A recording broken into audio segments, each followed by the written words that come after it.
Yeah. Yeah.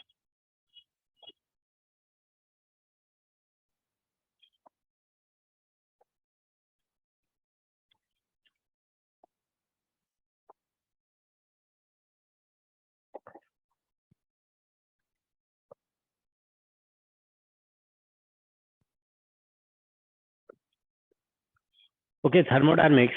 तो हम लोग सेकेंड लॉ आज डिस्कस करेंगे। थोड़ा एंट्रोपी से रिलेटेड क्वेश्चन सॉल्व करेंगे और हीट इंजन।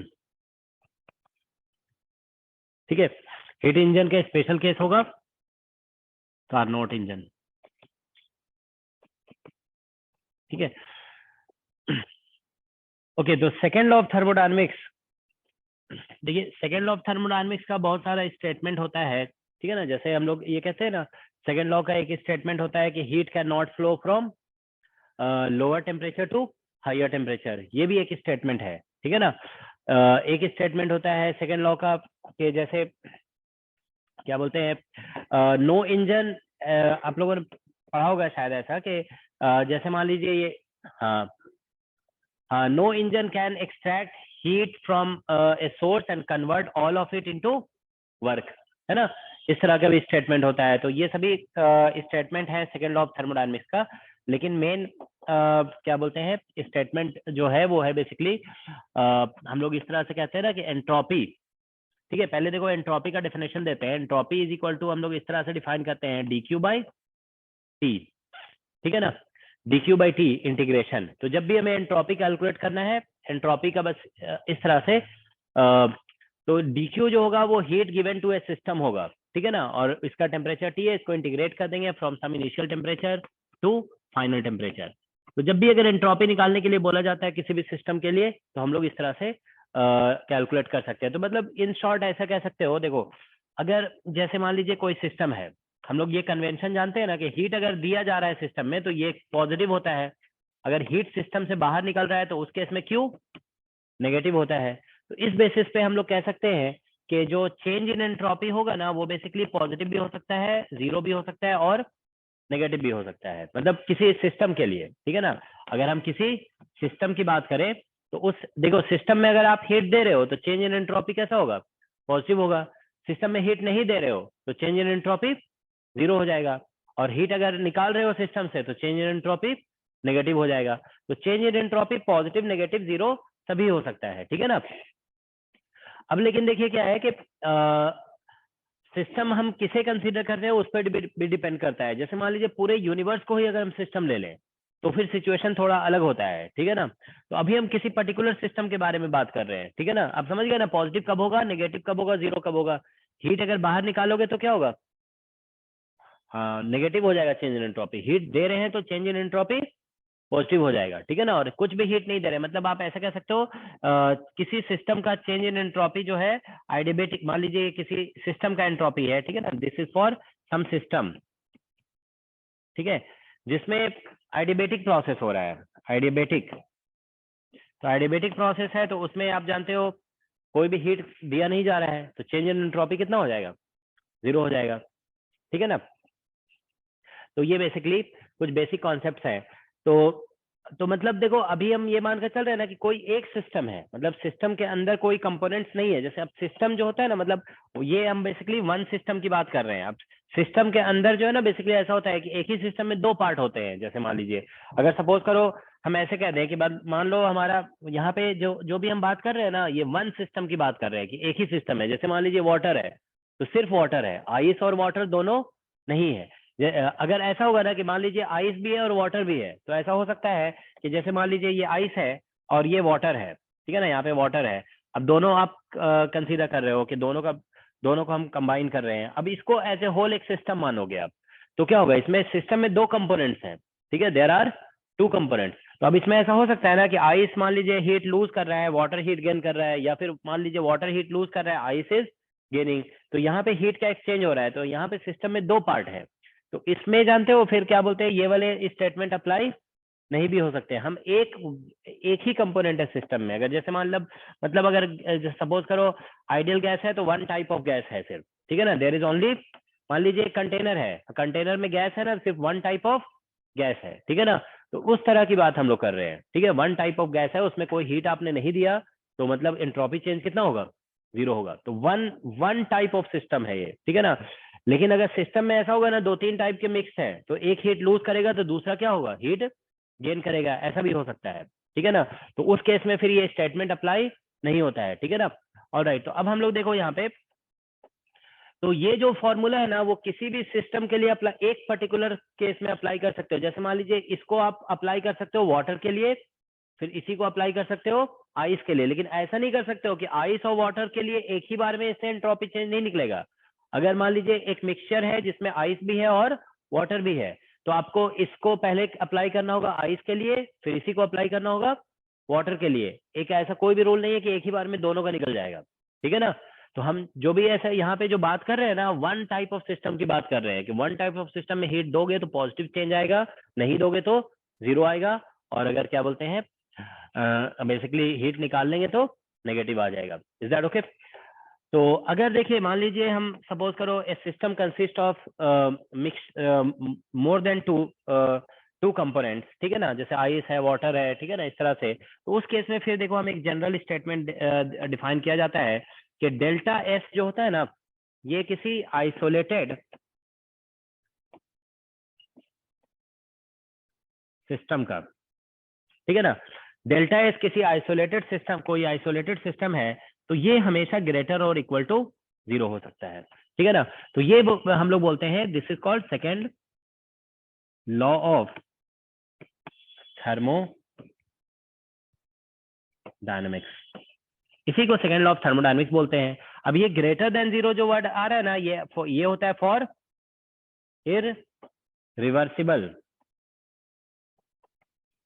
प्रोसेस के लिए, ये इरिवर्सिबल प्रोसेस के लिए होता है। और इक्वल टू जीरो जो बोला जा रहा है, ग्रेटर देन जीरो बोला गया है इरिवर्सिबल के लिए। डेल्टा एस ऐसे लिख रहे हैं, डेल्टा एस आइसोलेटेड सिस्टम, ये जो यहाँ पे लिखा गया ना आई एस लिख देते हैं, ठीक है ना, आइसोलेटेड सिस्टम। और delta S for isolated system is zero, ठीक है ना। This is for reversible process, reversible process, ठीक है। तो देखो इसीलिए हम लोग जब थर्मोडायनेमिक्स डिस्कस कर रहे थे उस टाइम भी हम लोग ये स्टेटमेंट दिए थे कि अगर पूरे यूनिवर्स को आप कंसीडर कर लोगे, तो पूरा यूनिवर्स तो फिर किसी दूसरे ऑब्जेक्ट के साथ कनेक्टेड नहीं होगा ना, तो वो तो आइसोलेटेड होगा ही। तो इसीलिए डेल्टा एस ऑफ यूनिवर्स जो बोला जाता है ना, ठीक है, delta S of universe this is always greater और इक्वल टू जीरो होता है, ठीक है ना। तो अब देखो आइसोलेटेड सिस्टम को पहले आप समझ लो, ये इसका मतलब क्या होता है, ठीक है ना। देखिए आइसोलेटेड सिस्टम का मतलब हो गया कि जैसे मान लीजिए कोई कंटेनर है और उसमें सपोज कर लीजिए कि आइस और वाटर दोनों रख दिया आपने। अब वो किसी मतलब सराउंडिंग के साथ किसी भी तरह से कांटेक्ट में नहीं है, मतलब सराउंडिंग से कोई भी एनर्जी उसमें सप्लाई किसी भी तरीके से नहीं हो रहा है, ठीक है ना, you are not supplying any energy by any manner, okay. तो वो एक आइसोलेटेड सिस्टम हो गया, ठीक है ना। लेकिन अगर मान लीजिए कंटेनर में आइस और वाटर है, लेकिन आपस में वो एनर्जी एक्सचेंज कर रहा है, ठीक है ना, तो उस केस में क्या होगा कि अगर प्रोसेस रिवर्सिबल है तो चेंज इन एंट्रोपी कितना होगा, रिवर्सिबल है तो जीरो होगा, ठीक है ना। और अगर इरिवर्सिबल प्रोसेस हो रहा है आइसोलेटेड सिस्टम में, तो फिर चेंज इन एंट्रोपी पॉजिटिव होगा, ठीक है ना। तो ये बेसिकली स्टेटमेंट है सेकंड लॉ ऑफ थर्मोडायनेमिक्स का। और एंट्रोपी कैलकुलेशन करना होगा तो हम लोग ऐसे कर लेंगे, ठीक है ना। तो एंट्रोपी से रिलेटेड देखिए बस इतना ही, ये बेसिक पॉइंट्स हैं, ठीक है। जो भी क्वेश्चन एंट्रोपी का आता है इसी सॉल्व होता है, और इसी ये जो हम लोग लिखे हैं इसी को हम लोग सेकंड लॉ ऑफ थर्मोडायनेमिक्स कहते हैं, ठीक है ना। तो बस इतना ध्यान रखोगे आप लोग, ठीक है। अब देखिए हम लोग नेक्स्ट डिस्कस कर रहे हैं हीट इंजन। हीट इंजन में बेसिकली क्या होता है कि कोई भी हीट इंजन है उसका काम यही होता है ना कि जैसे मान लो ये कोई सोर्स है, ठीक है ना, सोर्स है टेम्परेचर T, मान लीजिए हायर टेम्परेचर पे है, ठीक है ना, यहाँ से हीट लेता है, ये कुछ हीट को ट्रांसफर कर देता है किसमें, सिंक में, Q2 हीट, और कुछ अमाउंट वर्क में कन्वर्ट कर देता है। तो इसकी एफिशिएंसी हम लोग डिफाइन करते हैं, efficiency that is W by Q1, यही होता है, ठीक है ना। मतलब आप ऐसे कह सकते हो work performed divide by heat taken, that is efficiency. ये जनरल है, ठीक है ना, दिस इज जनरल। लेकिन अगर यही इंजन कार्नोट इंजन बन जाता है, कार्नोट इंजन, तो कार्नोट इंजन जो है ना वो बेसिकली ये रिवर्सिबल इंजन है, दिस इज रिवर्सिबल इंजन, ठीक है, वर्किंग, ठीक है ना, वर्किंग बिटवीन टू, ठीक है ना, कांस्टेंट टेम्परेचर। ठीक है, तो उसमें ये माना जाता है कार्नोट इंजन में कि ये दो कांस्टेंट टेम्परेचर पे वर्क कर रहा है। ठीक है ना, मतलब यहाँ पे इसको, चलो ये T1 यहाँ से हटा दो, बस सोर्स हमें यहाँ पे लिखे हुए हैं। ठीक है ना, सोर्स से हीट लिया गया इतना, और ये तो कार्नोट इंजन में देखो क्या होता है कि इस तरह से, एक तो पहली बात है ये बोला गया कि ये कैसा इंजन है, रिवर्सिबल इंजन है, वर्किंग बिटवीन कांस्टेंट टेम्परेचर। तो हम लोग देखो ऐसे लिख देते हैं यहाँ पे कि जैसे मान लीजिए ये T1 टेम्परेचर इसका कांस्टेंट है, मतलब इसको हम लोग बोल देते हैं इनफाइनाइट सोर्स है, ये जो है ना इनफाइनाइट। अदरवाइज किसी भी ऑब्जेक्ट का टेम्परेचर चेंज हो सकता है ना, इसका टेम्परेचर चेंज नहीं हो रहा है तो इनफाइनाइट सोर्स बोल देते हैं इसे। और ये जो है ना वर्किंग सब्सटेंस है। ठीक है ना, और यहाँ पे जैसे ये हीट यहाँ पे दे रहा है T2 टेम्परेचर पे, तो इसको हम बोल दे रहे हैं इनफाइनाइट सिंक है, दिस इज इनफाइनाइट सिंक। ठीक है, और ये वर्क कर रहा है W। तो ये रिवर्सिबल इंजन होने की वजह से इसमें एक रिलेशन आ जाता है Q1/T1 is equal to Q2/T2। ठीक है ना, ये Q1/T1 is equal to Q2/T2। ये कैसे प्रूव होता है आप लोगों को पता है ना? नहीं नहीं, ये तो देखो बेसिकली, हाँ इसमें ये भी हम लोग कहते हैं कि देखो इसका ये जो टेम्परेचर है ना, T1 कांस्टेंट है, T2 कांस्टेंट है, तो इसीलिए इसमें जो प्रोसेस होता है, इसमें हम लोग प्रोसेस ऐसे लिखते हैं ना, प्रोसेस जो है वो बेसिकली ऐसा होता है, सबसे पहले आइसोथर्मल एक्सपेंशन, है ना, यही होता है ना, आइसोथर्मल एक्सपेंशन है। ठीक है ना, उसके बाद होता है आइडियाबैटिक एक्सपेंशन, यही होता है ना एक्सपेंशन। फिर उसके बाद होता है आइसोथर्मल कंप्रेशन। ठीक है ना, तो आइसोथर्मल एक्सपेंशन ये टेम्परेचर T1 पे होता है, और ये आइसोथर्मल कंप्रेशन होता है टेम्परेचर T2 पे होता है, और ये उसके बाद आइडियाबैटिक कंप्रेशन। तो ठीक है ना, तो देखो जब आइडियाबैटिक एक्सपेंशन कर रहे हैं ना, तो यहाँ पे टेम्परेचर चेंज होता है T1 से T2, और जब कंप्रेशन कर रहे होते हैं ना, तो वापस T2 से T1 में चेंज हो जाता है। ठीक है ना, तो ये बेसिकली इसका साइकिल है। ठीक है ना, कार्नोट इंजन का। तो ठीक है, तो अच्छा इसमें देखिए क्या है कि ये जब भी आप लोग ऐसे लिखोगे ना एफिशिएंसी, तो इसमें हम लोग ये जानते हैं कि इसमें एक फॉर्मूला होता है, जैसे W जो होगा ना, that will always be Q1 modulus minus Q2 modulus. ठीक है ना, किसी भी इंजन के केस में मॉडुलस लिखा होगा, मतलब ऐसा नहीं कि हीट टेकन को पॉजिटिव ले रहे हो तो हीट रिजेक्टेड को नेगेटिव लिख देंगे, ऐसा नहीं है। यहाँ पे Q1 modulus minus Q2 modulus, इससे बेसिकली हमारा हीट।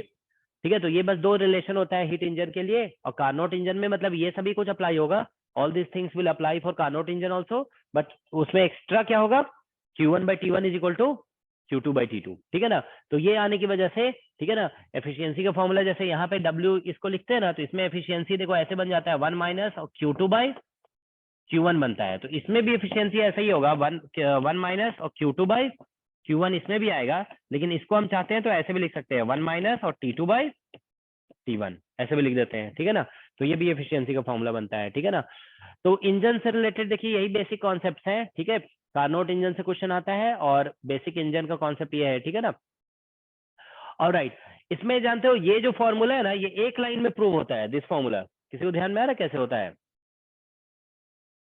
हाँ, एंट्रोपी से होता है। देखो इसमें क्या बोला गया है, कार्नोट इंजन कैसा इंजन है, रिवर्सिबल, तो रिवर्सिबल इंजन है, तो जानते हो इसमें क्या करते हैं कि देखो सोर्स, वर्किंग सब्सटेंस और सिंक सबको मिला करके यूनिवर्स बोल देते हैं। तो इसमें जानते हो जस्ट एक लाइन में देखो ऐसे चेंज ये प्रूव होता है, डेल्टा एस ऑफ यूनिवर्स इसमें कितना होगा, क्योंकि ये रिवर्सिबल प्रोसेस है ना, तो इसमें हम कहेंगे कि entropy change in universe is 0, ऐसे लिखा जाएगा। Is that okay? तो इसमें जानते हो फिर इंडिविजुअल का निकालते हैं, जैसे एंट्रोपी चेंज ऐसे लिखेंगे, एंट्रोपी चेंज ऑफ सोर्स, ठीक है ना, plus entropy change of sink, और प्लस एंट्रोपी चेंज ऑफ, ठीक है ना, वर्किंग सब्सटेंस, ठीक है ना, working substance is equal to ऐसे 0 हो जाएगा। तो सोर्स से देखो क्या हो रहा है कि इससे हीट निकाला गया, ऐसा है ना कि Q1 हीट निकाला गया, इसमें रिजेक्ट किया गया कितना, Q2, और इसका टेम्परेचर कांस्टेंट है, तो देखो एंट्रोपी चेंज जब निकालोगे ना, फॉर्मूला देखो आपको ये बताया गया यहाँ पे, ऐसे देखिए डेल्टा क्यू बाई टी, तो अगर टेम्परेचर कांस्टेंट होगा तो ये बाहर आ जाएगा, और डेल्टा क्यू इंटीग्रेट करोगे तो क्यू बन जाएगा।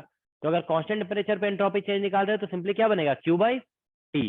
तो इसमें जानते हो ऐसे लिख देते हैं, देखो यहाँ पे, तो ये वन साइकिल, ये जो निकाला जा रहा है ना, किसके लिए निकाला जा रहा है, वन साइकिल के लिए। तो वन साइकिल में इसमें हीट लिया गया कितना, Q1, और डिवाइड बाय टेम्परेचर T, इसका टेम्परेचर T1 है। तो देखिए आप ये एंट्रोपी चेंज किसके लिए निकाल रहे हो, सोर्स के लिए। तो आप बताइए सोर्स से हीट लिया गया या दिया गया, इसमें लिया गया, तो इसका इससे हीट निकाला गया ना, तो इसलिए इसको लिखोगे माइनस में। सिंक में देखो हीट दिया गया है Q2 एट टेम्परेचर T2, और वर्किंग सब्सटेंस में जो है ना ओवरऑल कुछ भी नहीं हुआ, ये जो है ना बेसिकली, समझ रहे हो ना, देखो होता क्या है, या इसको ऐसे भी कह सकते हो कि वर्किंग सब्सटेंस जो है ना वो बेसिकली वन साइकिल में क्या होता है, working substance returns to its initial state, ऐसे होता है ना। देखो आप ऐसे सोचो, एक्सपैंड किया फिर कंप्रेस किया फिर कंप्रेस किया, तो इस पूरे साइकिल को ऐसे करके रिप्रेजेंट करते हो ना आप लोग पीवी डायग्राम में। देखो पी और वी डायग्राम ऐसे बनाते हो आप, ये आइसोथर्मल एक्सपेंशन, फिर आइडियाबैटिक एक्सपेंशन, फिर आइसोथर्मल कंप्रेशन, और फिर ऐसे बनाते हो ना। एक मिनट, पूरा खत्म हो गया है, ऐसे ऐसे बना दोगे आप लोग थोड़ा सही से, ठीक है ना, ठीक है ना, ये ऐसा हो गया, ये ऐसा बना हुआ है, ठीक है ना ये। तो देखो क्या हो रहा है कि जैसे यहाँ से स्टार्ट हुआ, ये एक्सपैंड हुआ, कंप्रेस हो गया, फिर कहाँ पहुंच गया, वापस आ गया यहीं पे। तो ये जो एंट्रोपी होता है ना, ध्यान रखोगे, एंट्रोपी जो हम लोग लिख रहे हैं, दिस एंट्रोपी, दिस इज, ये जो है ना स्टेट फंक्शन होता है, दिस इज स्टेट फंक्शन। तो ये जो पीवी डायग्राम बनता है ना, ध्यान रखोगे कि दिस पीवी डायग्राम ये किसके लिए बना है, this is for working substance होता है ये, ठीक है ना, this is for working substance, ठीक है ना, वर्किंग सब्सटेंस के लिए। तो आप ऐसे सोचिए, वर्किंग सब्सटेंस जिस स्टेट से स्टार्ट हुआ था वापस उसी स्टेट में आ गया, तो इसका एंट्रोपी कितना होगा, जीरो, मतलब चेंज इन एंट्रोपी जीरो हो जाएगा, तो ये जीरो हो गया। तो बस देख रहे हो ना, एक लाइन में ये प्रूव हो जाता है यहाँ से, Q1 T1 is equal to Q2 T2, ठीक है ना। तो Q1 T1 is equal to Q2 T2 ऐसे लिख देंगे, ठीक है ना। ठीक है, अब देखिए यहाँ पे जैसे हम लोग सेकंड लॉ ऑफ थर्मोडायनेमिक्स का सॉरी डेफिनेशन क्या दिए थे, definition of second law of thermodynamics ये लिखा गया ना कि for isolated system change in entropy is greater than zero और इक्वल टू जीरो, ठीक है ना, ये लिखा गया है, ठीक है ना। तो अब देखो यहाँ पे अगर हम और स्टेटमेंट जो होता है ना सेकंड लॉ ऑफ थर्मोडायनेमिक्स का, उसको हम इससे बेसिकली ये जो एंट्रोपी का स्टेटमेंट है ना, इससे अदर स्टेटमेंट प्रूव किए जा सकते हैं। देखो जैसे हम यहाँ पे अदर जस्ट थोड़ा सा डिस्कस कर देते हैं, स्टेटमेंट ऑफ सेकेंड लॉ, ठीक है ना, फ्रॉम एंट्रोपी कॉन्सेप्ट, ठीक है ना।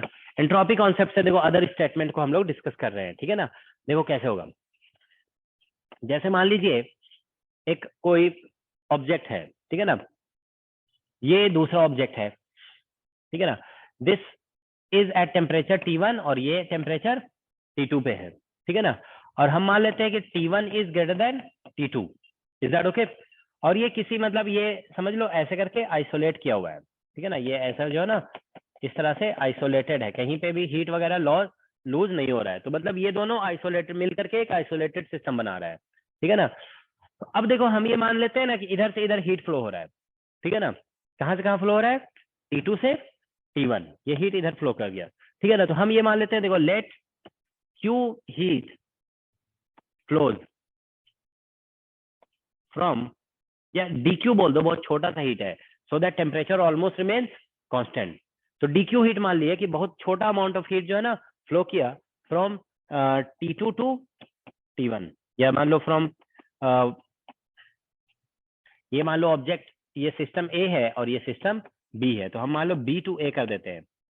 तो हम उल्टा मानकर चल रहे हैं, समझ गए ना, हम क्या मानकर चल रहे हैं कि heat is flowing from lower temperature to higher temperature. तो देखो इससे प्रॉब्लम क्या आएगी, देखो ये जो हम लोग जानते हैं कि ऐसा होता नहीं है, ठीक है ना।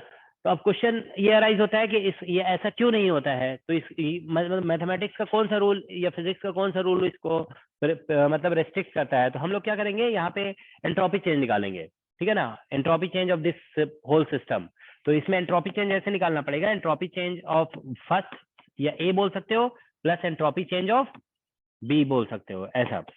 तो देखो इसमें क्या हो रहा है कि ए इज गेनिंग, ए जो है ना हीट गेन कर रहा है, तो इसका एंट्रोपी चेंज पॉजिटिव होगा। तो इसको ऐसे लिखोगे आप, डी क्यूब पॉजिटिव में लिख देंगे बाई इसका टेम्परेचर कितना है T1, क्योंकि इसमें इंटीग्रेट करने की जरूरत नहीं है ना, बहुत स्मॉल अमाउंट हीट हम एज्यूम कर रहे हैं, ठीक है ना। अब देखो इसमें क्या हो रहा है, इसमें हीट फ्लो किया, इससे हीट निकला है, तो इसमें एंट्रोपी चेंज लिखोगे ना, तो ऐसे लिखना पड़ेगा minus D Q upon, D Q को पॉजिटिव क्वांटिटी मान रहे हैं, समझ गए ना। तो यहाँ से देखो ऐसा हो जाएगा T2, तो ये आप देखो डी क्यू कॉमन हो गया, तो ये क्या आ जाएगा 1/T1 माइनस 1/T2, ठीक है ना, ये आ गया। तो अब आप देखो यहाँ पे कि इसमें दिया हुआ है, या तो ऐसे लिख देते हैं, देखो DQ को हम पॉजिटिव मानकर चल रहे हैं पहले से, समझ गए ना, DQ इज पॉजिटिव, ठीक है ना, तभी हम नेगेटिव बनाने के लिए नेगेटिव साइन लगा रहे हैं यहाँ पे, इज दैट ओके। तो देखो यहाँ से DQ into T1 into T2 हो जाएगा, और यहाँ पे क्या आ गया T2 माइनस T1, तो ये हमारा डेल्टा एस निकल गया, ठीक है ना, मतलब ये आइसोलेटेड सिस्टम का हो गया, दिस इज आइसोलेटेड। तो आइसोलेटेड सिस्टम यहाँ पे हम टुगेदर इन लोग को बोल सकते हैं, टुगेदर ये आइसोलेटेड है, इंडिविजुअली आइसोलेटेड नहीं है, समझ रहे हो ना, दीज आर नॉट इंडिविजुअल, क्योंकि इंडिविजुअली आइसोलेटेड कैसे होगा, इधर से इधर हीट जा रहा है, ठीक है ना। तो ये है सिचुएशन। तो देखो यहाँ पे डेल्टा जो आइसोलेटेड सिस्टम का निकल रहा है ना, वो इतना निकल गया। अब आप देखिए इस क्वेश्चन में हम लोग पहले से अज्यूम किए हुए कि T2 जो है ना वो स्मॉलर है, तो देखो T2 स्मॉलर है, तो ये क्या आ गया, दिस इज नेगेटिव आ गया, तो मतलब यहाँ से आ गया delta of isolated is less than 0 आ गया, तो ये नॉट पॉसिबल है, ठीक है ना, तो नॉट पॉसिबल है। तो यहाँ पे देखो ये प्रूव हो गया ना कि मतलब heat can not flow from lower temperature to higher temperature, क्योंकि देखिए हम लोग इसमें मतलब ये समझ रहे हो ना, कुछ चीजें जो होती है ना फिजिक्स में, वो एज ए पॉस्टुलेट इंट्रोड्यूस किया जाता है ना, पहले आप समझो यहाँ पे देखो, सेकंड लॉ ऑफ थर्मोडायनामिक्स क्या कहता है, सेकंड लॉ ऑफ थर्मोडायनामिक्स कहता है कि आइसोलेटेड सिस्टम का एंट्रोपी जो है ना किसी भी प्रोसेस में क्या होगा, किसी भी प्रोसेस में या तो 0 रहेगा चेंज इन एंट्रोपी, या फिर क्या होगा, इंक्रीज कर रहा होगा, एंट्रोपी ऑलवेज इंक्रीजेस। लेकिन यहाँ पे क्या हो गया, देखो एंट्रोपी जो है ना वो डिक्रीज कर गया। तो अब क्वेश्चन ये अराइज होता है ना कि आप हम लोग का हमें कैसे पता चला कि एंट्रोपी जो है ना किसी भी आइसोलेटेड सिस्टम का बढ़ना ही चाहिए, कोई बता सकते हो, how do we know that entropy should increase. तो जानते हो बेसिकली क्या है कि ये एंट्रोपी का कॉन्सेप्ट हम बताए थे ना, किसने इंट्रोड्यूस किया था, जब थर्मो क्लास लगे थे उस टाइम बताए थे ना, एंट्रोपी किसने इंट्रोड्यूस किया, कॉन्सेप्ट ऑफ एंट्रोपी।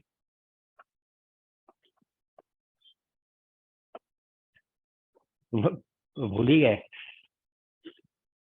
जूल नहीं किया था। अच्छा ये हम बताए थे, तुम लोग को याद है कि थर्मोडायनेमिक्स में अगर हम फादर ऑफ थर्मोडायनेमिक्स बोलेंगे तो किसको बोलेंगे, मतलब कहते हैं ना कि फाउंडर, मेन फाउंडर थर्मोडायनेमिक्स का कौन है, क्लॉसियस, है ना। क्लॉसियस ने इंट्रोड्यूस किया था थर्मोडायनेमिक ये एंट्रोपी का कॉन्सेप्ट, ठीक है ना, क्लॉसियस ने।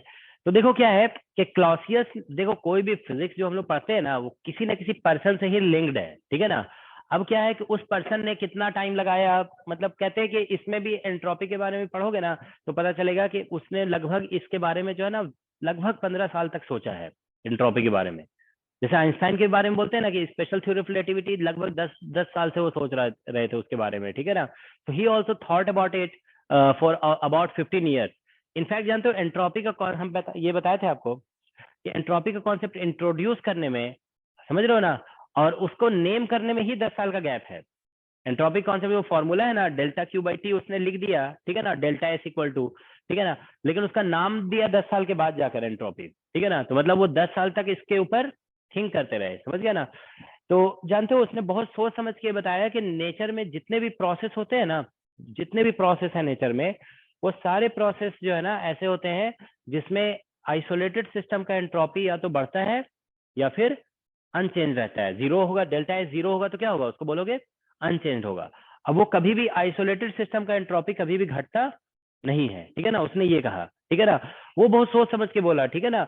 अब जानते हो देखो कभी भी अगर ऐसा मान लो हम प्रूव कर दें कि आइसोलेटेड सिस्टम का एंट्रोपी जो है वो घट रहा है, ठीक है ना। प्रैक्टिकली अगर हम मतलब एक्सपेरिमेंटली ये प्रूव कर दें कि आइसोलेटेड सिस्टम का एंट्रोपी घट रहा है, ठीक है ना, तो इसका मतलब ये थ्योरी फेल हो जाएगी, ठीक है ना। तो अभी तक ऐसा कोई भी एग्जांपल नहीं मिला है, ठीक है ना। जैसे मतलब हम ये कह सकते हैं कि देखो यहाँ पे हमने माना ना कि heat is flowing from lower temperature to higher temperature, तो इसमें क्या आ गया, चेंज इन एंट्रोपी आ गया नेगेटिव। तो हम कहेंगे कि सेकंड लॉ ऑफ थर्मोडायनामिक्स कहता है कि चेंज इन एंट्रोपी हमेशा कैसा होना चाहिए, पॉजिटिव होना चाहिए। तो ये नेगेटिव मतलब इसका मतलब ये नेगेटिव हो गया, तो मतलब ये ऐसा कोई प्रोसेस पॉसिबल नहीं होगा। तो अगर हम कोई ऐसा प्रूव कर देना कि कोई ऐसा प्रोसेस हो रहा है, ठीक है ना, जिसमें क्या बोलते हैं इसके अकॉर्डिंग मतलब एंट्रोपी चेंज नेगेटिव हो रहा है, ठीक है ना, आइसोलेटेड सिस्टम में, ठीक है, तो समझ लो कि फिर अगर ऐसा कुछ डिस्कवर हो गया तो कहोगे फिर second law of thermodynamics fail हो जाएगा, ठीक है ना। लेकिन आज तक ऐसा कुछ डिस्कवर नहीं हुआ है, ठीक है ना। तो मतलब ये एक सोचा समझा हुआ पॉस्टुलेट है, जैसे रिलेटिविटी में पॉस्टुलेट होता है ना, वैसे ही ये थर्मोडायनामिक्स का पॉस्टुलेट है, second law of thermodynamics. Is that okay? लेकिन जो भी कहा गया वो मतलब हमेशा वैलिड पाया गया है, ठीक है ना। तो मतलब कहा जाता है ना कि फिजिक्स में जानते हो सबसे स्ट्रॉन्ग लॉ में से मतलब ऐसा कुछ कहते हैं ना कि जो कोई ऐसा लॉ जो कभी फेल नहीं हो सकता है, उनमें से ये लॉ है, ठीक है ना। कोई ऐसा एक्सेप्शन इसका एग्जिस्ट आज तक नहीं किया है, ठीक है ना। अच्छा एक मिनट हमारे यहाँ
क्या किसे एंट्रोपी को जानते हो, देखो हम लोग इसमें भी पढ़ते हैं ना, क्या बोलते हैं जैसे इसमें स्टैटिस्टिकल मैकेनिक्स में एस इक्वल टू फॉर्मूला होता है ना, Boltzmann formula, S equal to K B और इंटू एल एन ओमेगा, ठीक है ना।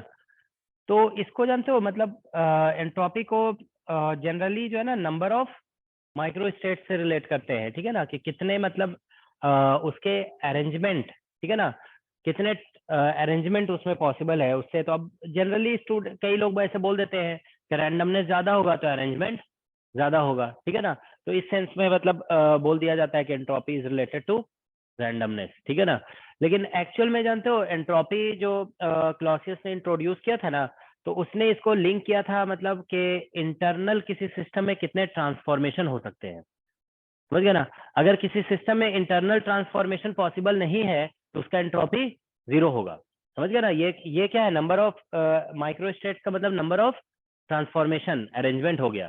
तो जैसे मान लीजिए हम ऐसा कहते हैं कि सपोज करो हमारे पास क्या बोलते हैं एक कलेक्शन ऑफ हाइड्रोजन एटम है और हर एटम जो है ना ग्राउंड स्टेट में है और अपने अपने लोकेशन पे फिक्स्ड है। तो देखो सारे ग्राउंड स्टेट में अगर है तो फिर कितने मतलब ऐसा होगा ना कि सभी का एक ही कॉन्फ़िगरेशन है, ये फर्स्ट भी ग्राउंड में, सेकंड भी ग्राउंड, थर्ड में भी ग्राउंड, सभी ग्राउंड स्टेट में है। तो कोई अरेंजमेंट हम फिर पॉसिबल नहीं है, तो उसका एंट्रोपी जीरो हो जाएगा, ठीक है ना। उसके इसमें एंट्रोपी जीरो हो जाएगा, ठीक है ना, कि नंबर ऑफ माइक्रो स्टेट्स तो इसमें बस एक ही होगा, एक ही कॉन्फ़िगरेशन बन रहा है। तो जनरली बहुत सारे सिस्टम का जो ग्राउंड स्टेट कॉन्फ़िगरेशन होता है ना, ओके, उसके लिए एंट्रोपी जीरो हो जाता है। Is that okay? तो जनरली इसको एंट्रोपी का मतलब जो अगर आप देखोगे ना, तो एंट्रोपी का जो मीनिंग होता है वो ट्रांसफॉर्मेशन होता है। एंट्रोपी वर्ड का जो मीनिंग देखोगे ना, डिक्शनरी मीनिंग, तो दैट इज ट्रांसफॉर्मेशन, ठीक है ना। All right. अच्छा देखो हम कुछ लोगों को लिंक भेजना भूल गए थे, ठीक है ना, तो जस्ट थोड़ा सा रिकैप कर देते हैं, ठीक है। देखो एंट्रोपी का ये फॉर्मूला है, ठीक है ना। हम लोग मोस्टली इसी फॉर्मूले को यूज करके dq/t इंटीग्रेशन करेंगे आंसर आएगा, ठीक है ना।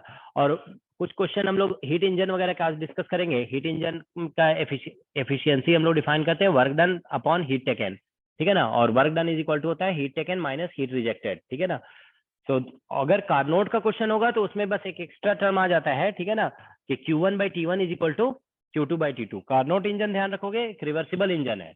इन जनरल इंजन जो है ना वो रिवर्सिबल हो भी सकता है और नहीं भी हो सकता है, ठीक है ना। Carnot engine is reversible engine. इसमें प्रोसेस ये सभी होते हैं, isothermal expansion, adiabatic expansion, isothermal compression, adiabatic compression, ठीक है ना। ऑलराइट, तो आइसोथर्मल एक्सपेंशन T1 टेम्परेचर पे, एडियाबेटिक एक्सपेंशन में टेम्परेचर T1 से T2 चेंज हो जाता है, फिर आइसोथर्मल कंप्रेशन T2 पे होता है, और फिर एडियाबेटिक कंप्रेशन जब करते हैं तो टेम्परेचर T2 से वापस T1 में आ जाता है, ठीक है ना।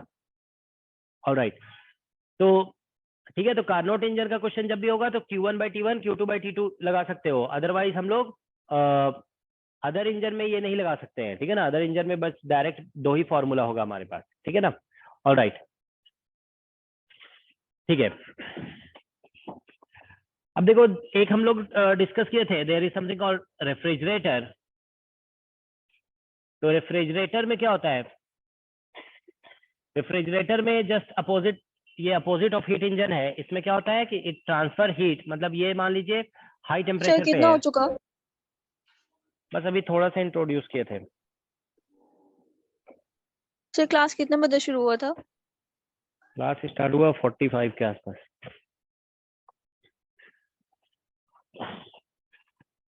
एक मिनट, तो देखो यहाँ पे रेफ्रिजरेटर में हम लोग क्या कहते हैं, रेफ्रिजरेटर में क्या होता है कि वर्क, ये जैसे मान लो वर्किंग सब्सटेंस है, ठीक है ना, दिस इज वर्किंग सब्सटेंस। इस पे कुछ वर्क किया जाता है बाहर से, ठीक है ना, तो इट टेक्स हीट फ्रॉम, ठीक है ना। ये सिंक है मान लीजिए, ठीक है ना, सिंक मतलब लोअर टेम्परेचर पे है, this is at temperature T2, और ये टेम्परेचर T1 पे है। इधर हीट Q1 दे रहा है और यहाँ से हीट Q2 निकाल लिया है, ठीक है ना। तो इसमें ऐसा होता है कि यहाँ पे T2 is less than T1, तो इसमें यही कहते हैं ना कि heat is transferred from lower temperature to higher temperature with the help of some external work, ठीक है। तो इसमें देखिए हम लोग एक टर्म डिफाइन करते हैं, ठीक है। तो इसमें भी ये फॉर्मूला तो अप्लाई होगा ही। देखो Q1 जो होगा ना, Q1 का जो मॉडुलस होगा that will be equal to work done और प्लस Q2, ठीक है ना। तो ये तो फॉर्मूला यहाँ पे भी लग जाएगा, मतलब वर्क डन जो होगा that will B Q1 minus Q2, ठीक है ना। इसमें अब एक होता है कोएफिशिएंट ऑफ परफॉर्मेंस, हम लोग डिफाइन करते हैं, ठीक है ना। तो कोएफिशिएंट ऑफ परफॉर्मेंस बेसिकली इसमें होता है Q2/W, ठीक है ना। मतलब एक तरह से ये इनपुट है और ये कितना हीट एक्सट्रैक्ट कर पाया, ठीक है ना। तो that is coefficient of performance. ये रेफ्रिजरेटर के लिए डिफाइन करते हैं। अगर यही जानते हो हीट पंप है, रेफ्रिजरेटर या हीट पंप दोनों एक ही जैसे होते हैं, ठीक है ना, हीट पंप, ठीक है ना। तो अगर हीट पंप का केस है ना तो उसमें बस हीट पंप, तो उसमें हम लोग कोएफिशिएंट ऑफ परफॉर्मेंस जो डिफाइन करते हैं वो बेसिकली ऐसे लिख देते हैं, वो Q1/W लिख दिया जाता है, ठीक है ना। तो ठीक है, अब इसमें भी देखिए अगर ये कार्नोट रेफ्रिजरेटर होगा, ठीक है, कार्नोट रेफ्रिजरेटर, तो इस केस में भी बेसिकली, ठीक है ना, तो कार्नोट रेफ्रिजरेटर में भी यही फॉर्मूला आ जाता है Q1/T1 is equal to Q2/T2। तो बस एक्स्ट्रा यही होता है कार्नोट रेफ्रिजरेटर में, Q1/T1 is equal to Q2/T2, okay. Otherwise basic तो यही है, ओके, ठीक है। ठीक है, इसमें देखो कभी कभी क्वेश्चन जो है ना TS डायग्राम से रिलेट करके आ जाता है। तो जैसे अभी हम लोग अभी यहाँ पे डिस्कस कर रहे थे ना कि इसका हीट इंजन है, तो इसका PV डायग्राम इस तरह से, मतलब कार्नोट साइकिल ये है, ठीक है ना, this is called Carnot cycle. इसका अगर हम लोग TS डायग्राम बनाते हैं, देखो T और S डायग्राम, तो ये ऐसे बनता है, पूरा रेक्टेंगल बन जाएगा, ठीक है ना। ये टेम्परेचर T1 है और ये टेम्परेचर T2 है, ठीक है ना, इस तरह से ये, ठीक है। तो ये आइसोथर्मल प्रोसेस है, ये आइसोथर्मल प्रोसेस है, ये एडियाबेटिक है, ये भी एडियाबेटिक है, ओके। तो ये दोनों जो यहाँ पे बनाया गया ना फिगर, ये कहलाता है कार्नोट साइकिल, ये कार्नोट साइकिल है, ओके, ठीक है। तो ये इंजन के लिए ऐसा ग्राफ है भाई। अगर रेफ्रिजरेटर का बनाओगे ना, देखो यहाँ पे रेफ्रिजरेटर का बनाते हैं अगर हम लोग, देखो इसमें, तो इसमें क्या होगा, अगर हम मान लो T वर्सेस S बनाते हैं, तो इसमें देखिए ऐसा हो रहा है ना कि लोअर टेम्परेचर पे हीट लिया जा रहा है, ठीक है ना, heat is being taken at lower temperature, ठीक है ना। तो इसमें जो है ना बेसिकली उल्टा हो जाएगा, या फिर ऐसे कह सकते हो कि work is being done on system, ठीक है ना। तो ये ऐसा होता है इसमें, ठीक है ना। पहले लो टेम्परेचर पे क्या होगा, ऐसे, ये उल्टा हो जाएगा ये, है ना, मतलब रेक्टेंगल ऐसे ही रहेगा, ठीक है ना, ये ऐसा हो जाएगा, उल्टा हो जाएगा साइकिल, ठीक है ना, it will be just opposite. Okay, ये है टेम्परेचर T1 और ये टेम्परेचर T2, T1 और T2, ठीक है। तो इसका भी मतलब रेफ्रिजरेटर का भी केस ऐसा ही होगा, ठीक है ना।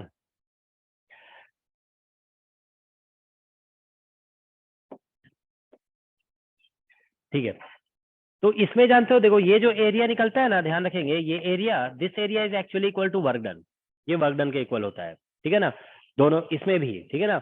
यहाँ पे भी जो एरिया होगा इसका, ये एरिया निकालोगे ना, this area is actually equal to work done.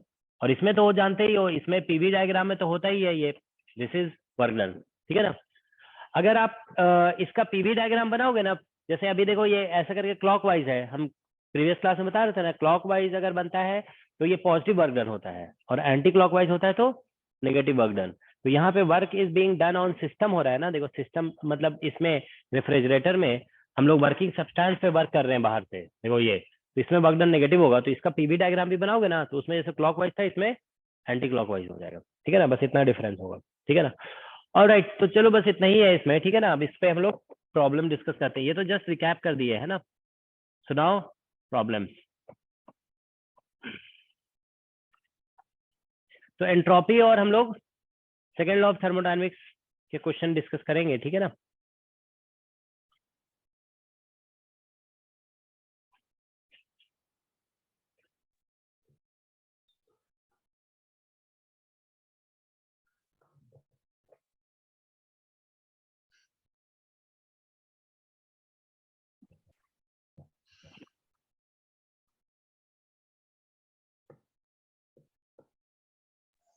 Sir एक बार प्लीज स्टार्टिंग स्लाइड्स शो कर दीजिए।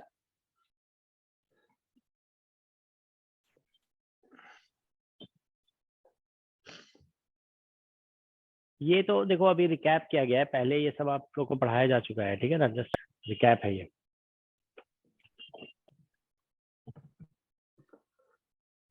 असाइनमेंट निकाल लो सभी लोग, ठीक है। सर हाँ बोलो। सर कहते हैं क्या बोल रहे हो, बोलो।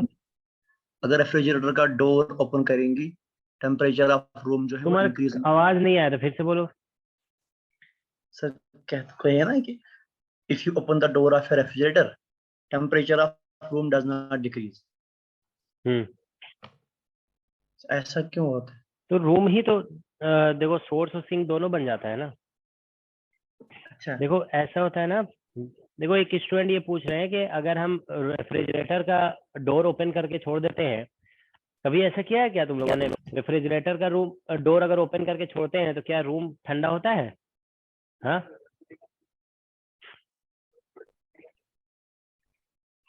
गर्म हो जाएगा उल्टा, है ना। क्योंकि देखो इसमें जो है ना बेसिकली ऐसा हो रहा है ना, वो रेफ्रिजरेटर का वर्किंग से ही देख लो आप, यहाँ पे ऐसा होगा, देखो रूम से ही हीट भी लेगा वो, उसमें क्या होगा, ये रेफ्रिजरेटर है मान लो, ठीक है ना, तो वो क्या करेगा, ये सिंक जो है ना उसी से हीट ले रहा है, और सोर्स जो है यहाँ पे हीट रिजेक्ट कर रहा है ये, तो हीट भी रूम से लेगा और रूम में ही हीट रिजेक्ट भी करेगा, ठीक है ना। तो बेसिकली क्या करेगा यहाँ पे उसके इसमें और वर्क हम इलेक्ट्रिक वर्क कर रहे हैं उसके ऊपर, जो इलेक्ट्रिक आप इलेक्ट्रिक से कनेक्ट करते हो तो ये वर्क होता है ना, इलेक्ट्रिक वर्क, ठीक है। तो बेसिकली इसमें जो है ना Q1 का जो मॉडुलस होता है ना, वो क्या है, ग्रेटर देन Q2 होता है, ठीक है ना। तो मतलब जितना हीट रूम से ले रहा है उससे ज्यादा ही हीट तो रूम में दे रहा होगा ना वो, ठीक है ना। Q2 ये जो Q1 है वो क्या है, रूम में ही तो जा रहा होगा, ठीक है ना। तो जनरली क्या होगा, उससे कुछ फायदा नहीं होगा, ठीक है ना। ऐसा नहीं कि रूम से हीट ले लेगा तो वो ठंडा हो जाएगा, ऐसे नहीं, क्योंकि उससे ज्यादा हीट तो दे ही रहा है रूम में, ठीक है ना। और ठीक है, तो इसलिए रूम जो है ना कभी रेफ्रिजरेटर से कूल डाउन नहीं किया जा सकता है, ठीक है। जो एसी होता है ना उसका भी प्रिंसिपल तो रेफ्रिजरेटर जैसा ही है, ठीक है ना। That is also similar to refrigerator, ठीक है ना। लेकिन उसमें क्या होता है, हीट जो रिजेक्ट होता है वो बाहर होता है। अगर उसका भी आप क्या बोलते हैं, जो कहते हैं ना इंडोर आउटडोर जो यूनिट होता है, उसको भी अगर रूम में ही रख दो तो फिर क्या होगा, रूम तो गर्म ही हो जाएगा, ठीक है ना। ऐसे तो अगर मान लो देखो रेफ्रिजरेटर जो हम लोग यूज करते हैं ना घर में, उससे भी अगर इन जनरल बात किया जाए ना, तो रूम उससे गर्म होता ही है, ठीक है ना। कि उसमें क्या होता है कि रेफ्रिजरेटर के अंदर वाले पोर्शन से हीट लिया जा रहा होता है, और रिजेक्ट किस में कर रहे हैं, रूम में कर रहे हैं। तो उसकी वजह से भी थोड़ा रूम का टेम्परेचर बढ़ता ही है, ठीक है ना।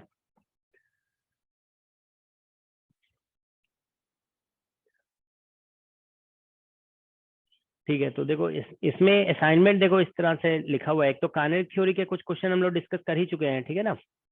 फर्स्ट लॉ का डिस्कस कर चुके हैं, ठीक है। एक असाइनमेंट है इसमें, entropy and second law of thermodynamics, उसी को ओपन करते हैं, ठीक है ना।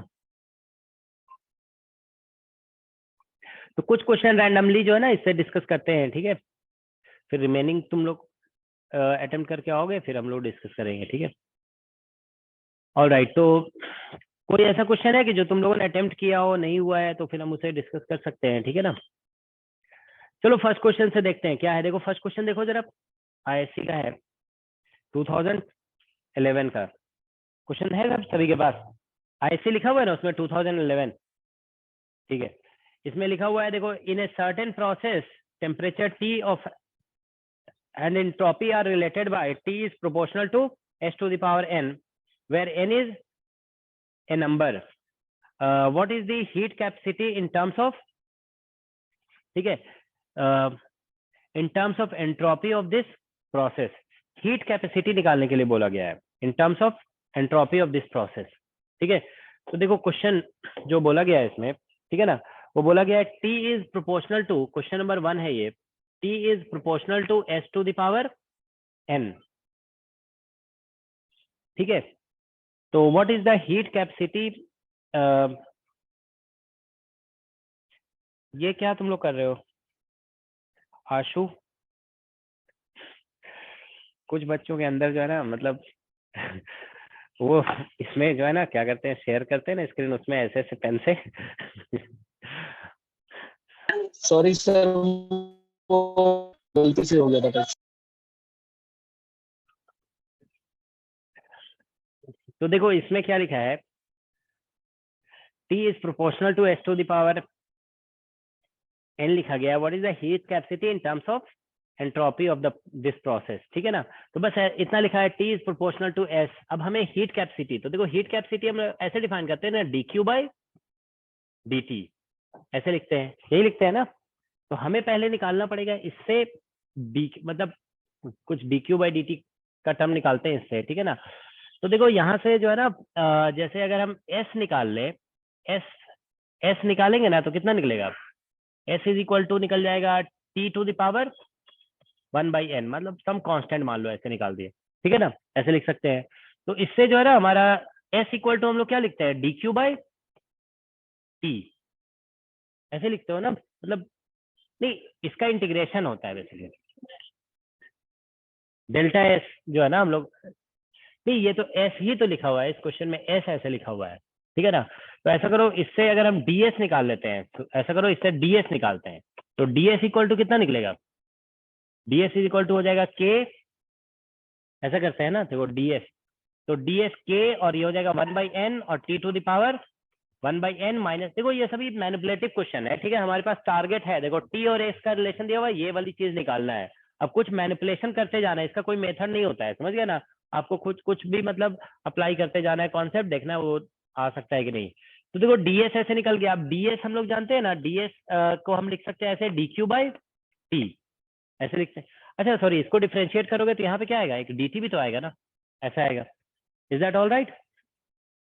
तो देखो हम अब ds को हम लिख सकते हैं ना ऐसा, देखो ds तो होता है, s होता है dq by t, और इंटीग्रेशन होता है s लिखते हैं। तो एक्चुअली वही हम लोग पहले s लिख दिए थे ना, तो इसीलिए उसको लिखते हैं। अगर इसको डायरेक्टली इससे रिलेट करते हैं ना, तो इंटीग्रेशन भी आ जाता है यहाँ पे, तो इसीलिए फिर हमने ऐसा कर दिया, ठीक है। तो यहाँ से देखो ये ऐसा आ जाएगा k 1/n, और यहाँ पे हम लोग t to the power 1/n -1, और ये dt हो गया, तो इधर से मल्टीप्लाई कर देते हैं।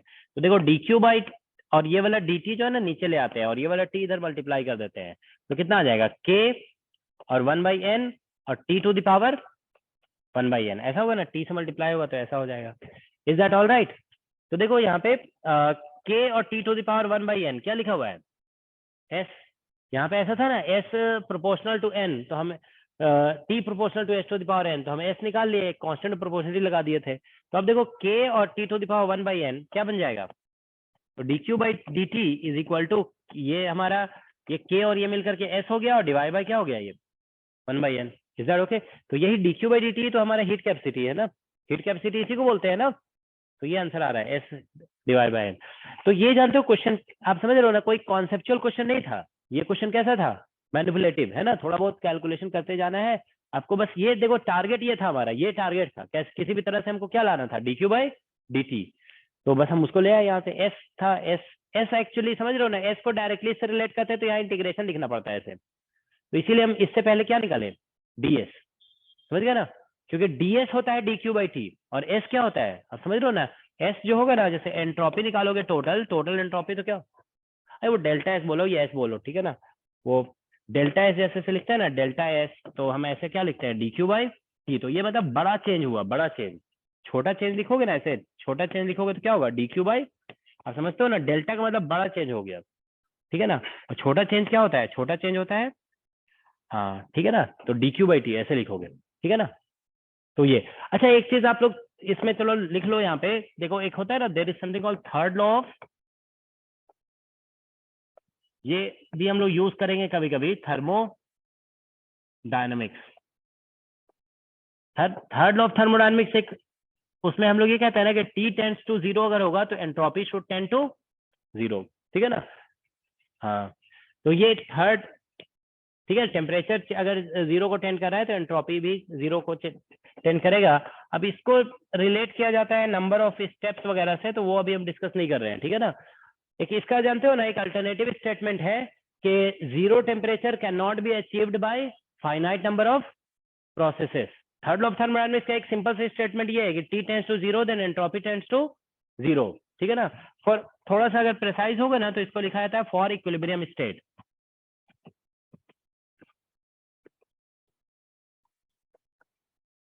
ठीक है ना। तो किसी इक्विलिब्रियम स्टेट के लिए ऐसा होता है, ठीक है ना, कि टेम्परेचर 0 होने पे एंट्रोपी भी 0 हो जाता है, ठीक है ना।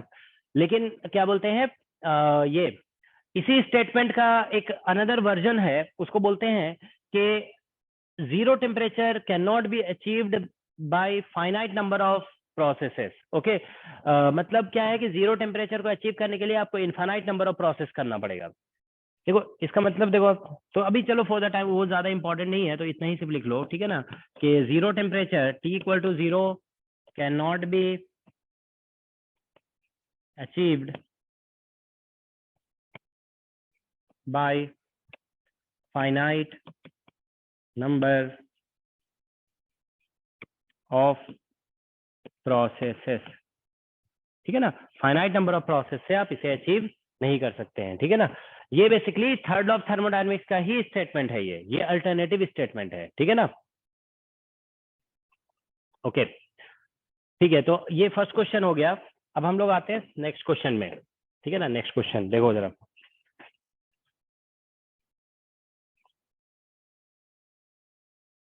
ठीक है, कौन सा क्वेश्चन डिस्कस करें। एक और आईएससी का क्वेश्चन देखो, इधर दिख रहा है 5 नंबर, देखो जरा क्या है, इसको एक बार आप लोग देखिए, बन रहा है क्या, क्वेश्चन नंबर 5।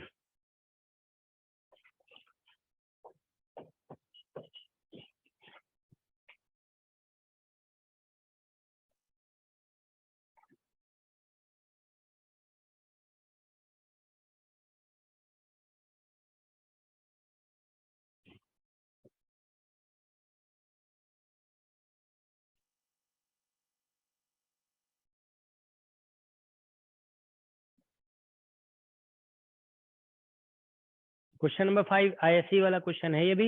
इसमें लिखा है specific heat at constant volume of electrons in metal CV is proportional to T. T is the temperature and alpha is constant. So specific entropy is given by.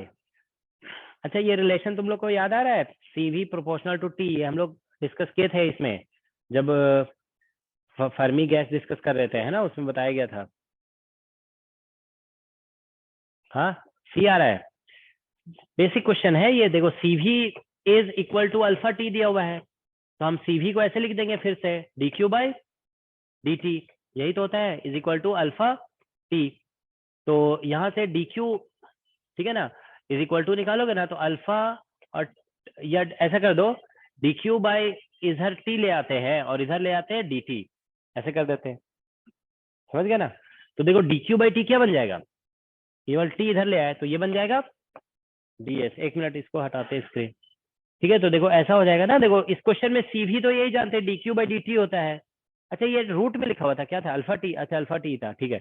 तो हम देखो dq बाई dt लिख देंगे, इसको इधर ले जाएंगे और ये वाले t को इधर ले आएंगे, तो dq बाई टी ds हो जाएगा और ये हो जाएगा अल्फा dt। इसको इंटीग्रेट कर दो, ठीक है ना। तो हम ऐसे भी कह सकते हैं, जीरो टेम्परेचर पे एंट्रोपी थर्ड लॉ के अकॉर्डिंग जीरो होता है, और T टेम्परेचर पे मान लो S हो गया, तो S इक्वल टू कितना आ जाएगा, अल्फा T, यही आंसर होगा, ठीक है ना। तो दैट्स द आंसर, ठीक है। तो इसका सी ऑप्शन आ जाएगा, ठीक है, सी ऑप्शन करेक्ट है। तो देखते हो ना, छोटे छोटे क्वेश्चंस पूछे गए हैं इसमें से, ठीक है। एग्जाम 2000, ठीक है। तो कुछ क्वेश्चन देखो हम छोड़ छोड़ के चल रहे हैं, ठीक है ना, कुछ क्या बोलते हैं रैंडमली पिक कर रहे हैं, ठीक है ना। क्वेश्चन नंबर देखो यहाँ पे 10 देखते हैं, चलो ठीक है ना। क्वेश्चन नंबर 10 देखो, जेस्ट का क्वेश्चन है।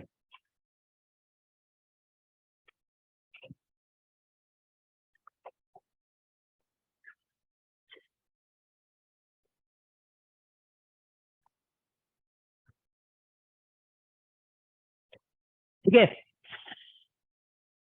क्वेश्चन नंबर 10, इसमें लिखा गया है an ideal gas with adiabatic exponent gamma undergoes a process in which its pressure P is related to volume V by relation P equal to P naught minus alpha V, ठीक है। the volume starts from being very close to zero and increases monotonically to P naught by alpha. At what value during the process does the gas have maximum entropy? तो maximum entropy का question है ये, ठीक है ना। Entropy को maximise करना है हमें,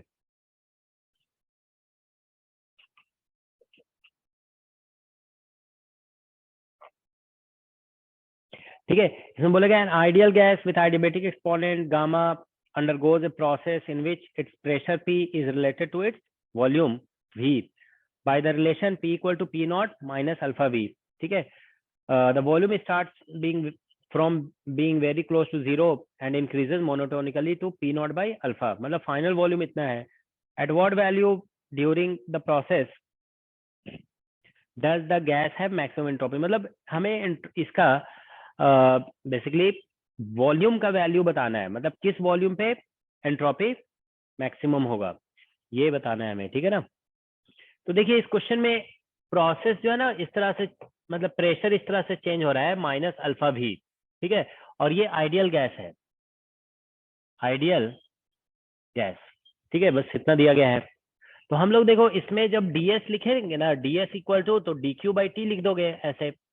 अब देखो dq जब लिखते हैं ना, तो dq को ऐसे लिख देते हैं du plus pdv, first law of thermodynamics लगा दिए, ठीक है ना, अपॉन p, ये लिख दिया जाएगा।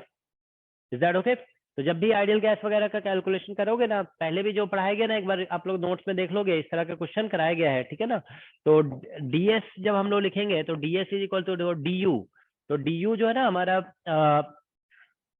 आइडियल गैस के लिए हम लोग कितना लिखते हैं, मतलब अगर मोनोएट, चलो ठीक है, f/2 और हम लोग यहाँ पे nRT ऐसे लिखेंगे, तो du है ना, तो ये dt हो जाएगा, ठीक है ना, बाई t हो जाएगा, है ना। और प्लस यहाँ पे p/t है ये, तो इसे लिखोगे ना p/t, तो देखो हम लोग आइडियल गैस के लिए pv इक्वल टू nRT लिखते हैं, है ना। तो इसमें जो है ना, देखो क्या आ जाएगा, तो हम लोग p/t को जो है ना लिख सकते हैं nR/v, तो यहाँ से आ जाएगा p/t जो बन रहा है ना, उसकी जगह nR/v लिख दोगे तो ये dv/v हो जाएगा। Is it okay? तो अब इसको इंटीग्रेट करो, तो इंटीग्रेट करोगे ना, तो मान लो ऐसे s minus sum s not ऐसे लिख दिया इनिशियल, ठीक है ना, मतलब ऐसा है, मान लो चेंज हो रहा है, ये s नॉट से s बन गया ये, ठीक है ना, तो इनिशियल को इसको s नॉट लिख दिया हम, ठीक है ना, तो यहाँ से देखो f/2 nr और इंटू dt से ये हो जाएगा ln t बाय, मान लो स्टार्टिंग में टेम्परेचर को t नॉट लिख देते हैं, ठीक है ना, और यहाँ पे आ जाएगा प्लस nr और ln v/v नॉट, ऐसा हो गया। इनिशियल को जैसे इनिशियल एंट्रोपी को s नॉट लिखे ना, इनिशियल टेम्परेचर को t नॉट लिख दिए और इनिशियल वॉल्यूम को v नॉट, ऐसा कुछ लिख दिया हमने, ठीक है ना। अब देखिए एंट्रोपी बस निकल गया यहाँ से, s equal to s not, इसको इधर ले जाएंगे तो प्लस f/2 कितना बनता है गामा के टर्म में, हाँ 1 अपॉन, ऐसा होता है ना 1 प्लस 2/f है ना, ऐसा 1 plus 2/f is equal to होता है गामा, तो 2/f इक्वल टू हो जाएगा गामा माइनस 1, तो f/2 यहाँ से निकालते हैं तो 1 अपॉन गामा माइनस 1, तो ये यहाँ पे 1 अपॉन गामा माइनस 1 लिख दो, ठीक है ना, गामा माइनस 1, और ये हो जाएगा nr और ln, और क्वेश्चन जो है ना एक्चुअल में वॉल्यूम से रिलेटेड है, तो हम ऐसा करते हैं ना कि क्योंकि एट व्हाट वॉल्यूम बोला गया है, ठीक है ना, तो हम t को हटा देते हैं यहाँ से, तो देखो t का वैल्यू यहाँ से लिखोगे ना, तो ये बन जाएगा pv और बाई nr, और इधर t नॉट है ये वाला टर्म, ठीक है ना, तो हमने ये फिर से आइडियल गैस इक्वेशन लगाए, pv लगा दिए यहाँ पे, और प्लस यहाँ पे nr और इधर से ln v/v नॉट हो जाएगा। अब आप देखिए क्या है कि हम p दिया हुआ है इस क्वेश्चन में p दिया हुआ है ऐसा, देखो p not minus alpha v, तो अल्टीमेटली ये जो एंट्रोपी है ना, देखो s not plus 1 gamma minus 1 और nr ln, और यहाँ पे जो है ना हम लोग p की जगह लिख देते हैं भाई p not minus alpha v और इंटू v भी है, ठीक है ना, अपॉन जो भी है nr t नॉट ऐसा लिख दोगे इधर, और प्लस nr और इधर से आ जाएगा ln v/v not. Are you all getting this? तो ये s निकल गया, तो अब देखो s किसका फंक्शन अल्टीमेटली आपको दिख रहा है, t नॉट v नॉट ये सब तो कांस्टेंट है, इनिशियल वैल्यू है, ठीक है ना, यहाँ पे वेरिएबल इज v, वॉल्यूम का फंक्शन है, तो बस आप ऐसे कर दो कि t मतलब ऐसे लिख देते हैं del s by del v should be equal to 0 for s to be maximum, ठीक है ना, तो first there maximum minimum concept लगा दे रहे हैं, तो देखो ये सब कांस्टेंट है, ये तो 0 हो जाएगा, तो यहाँ 0 कर देंगे, यहाँ पे 1 गामा माइनस 1, nr तो इसमें कॉमन है, वो तो कैंसिल ही हो जाएगा, है ना, इसमें भी nr क्योंकि इसका डेरिवेटिव 0 हो गया, देखो ये nr तो सब कैंसिल दोनों में है ना, तो कॉमन फैक्टर कैंसिल हो जाएगा, यहाँ पे आ जाएगा 1 p not minus alpha v और इंटू v, और फिर इसको डिफ्रेंशिएट करोगे ना इसे, तो ये बन जाएगा p not minus 2 alpha v और प्लस यहाँ से आ जाएगा 1/v इज इक्वल टू 0। एक बार चेक करिए आप लोग को सभी को ये ऑब्टेन हो रहा है, are you all getting this?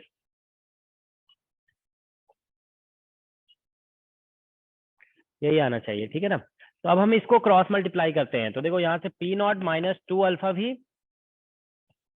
और इधर से आ जाएगा प्लस गामा माइनस 1 और इधर से आ जाएगा p not minus alpha v is equal to 0। हाँ नहीं, v नॉट वगैरह सब खत्म हो जाएगा, क्योंकि ये जो है ना कांस्टेंट है ना, इसको हम ऐसे लिख देंगे ln a minus ln b, तो माइनस ln v नॉट आएगा ना, तो वो तो ऐसे ही 0 हो जाएगा, कांस्टेंट हम जो जैसे इसमें nr t नॉट है ना, वो सब खत्म हो जाएगा, ठीक है ना, सिर्फ क्योंकि इसको ln a बाई b है ना, तो ln a minus ln b कर दोगे, तो b वाला टर्म जो है ना ln जो कांस्टेंट टर्म है ना, वो सब 0 हो जाएंगे, ठीक है ना, उसको लिखने की जरूरत नहीं पड़ेगी, ठीक है ना, तो ये इतना ही बचेगा, समझ में आ रहा है ना सभी को, ये जो डिनोमिनेटर में ये सब में है ना, उसको हम ln a minus ln b जैसा लिख देंगे, तो वो सब डेरिवेटिव करने से 0 हो जाएगा, ठीक है, तो इसका डिफरेंशिएशन करने से इतना ही आएगा, ठीक है, एक बार चेक कर लोगे डिफरेंशिएशन सही है कि नहीं है, ठीक है ना। तो देखो इसमें क्या होगा कि हम v के टर्म को एक साइड कर देंगे, तो देखो इसमें जो है ना p नॉट कॉमन लेते हैं, p नॉट इसमें भी है और इसमें भी है, तो ये हो जाएगा 1 प्लस गामा माइनस 1, ठीक है ना, ये ऐसा हो गया, और इसमें से हम माइनस भी कॉमन लेंगे ना इसमें, तो ये माइनस 2 अल्फा होगा, और इधर से हमारे पास माइनस अल्फा और गामा माइनस 1 आएगा, ठीक है ना, दैट इज इक्वल टू 0 होगा, that is equal to 0।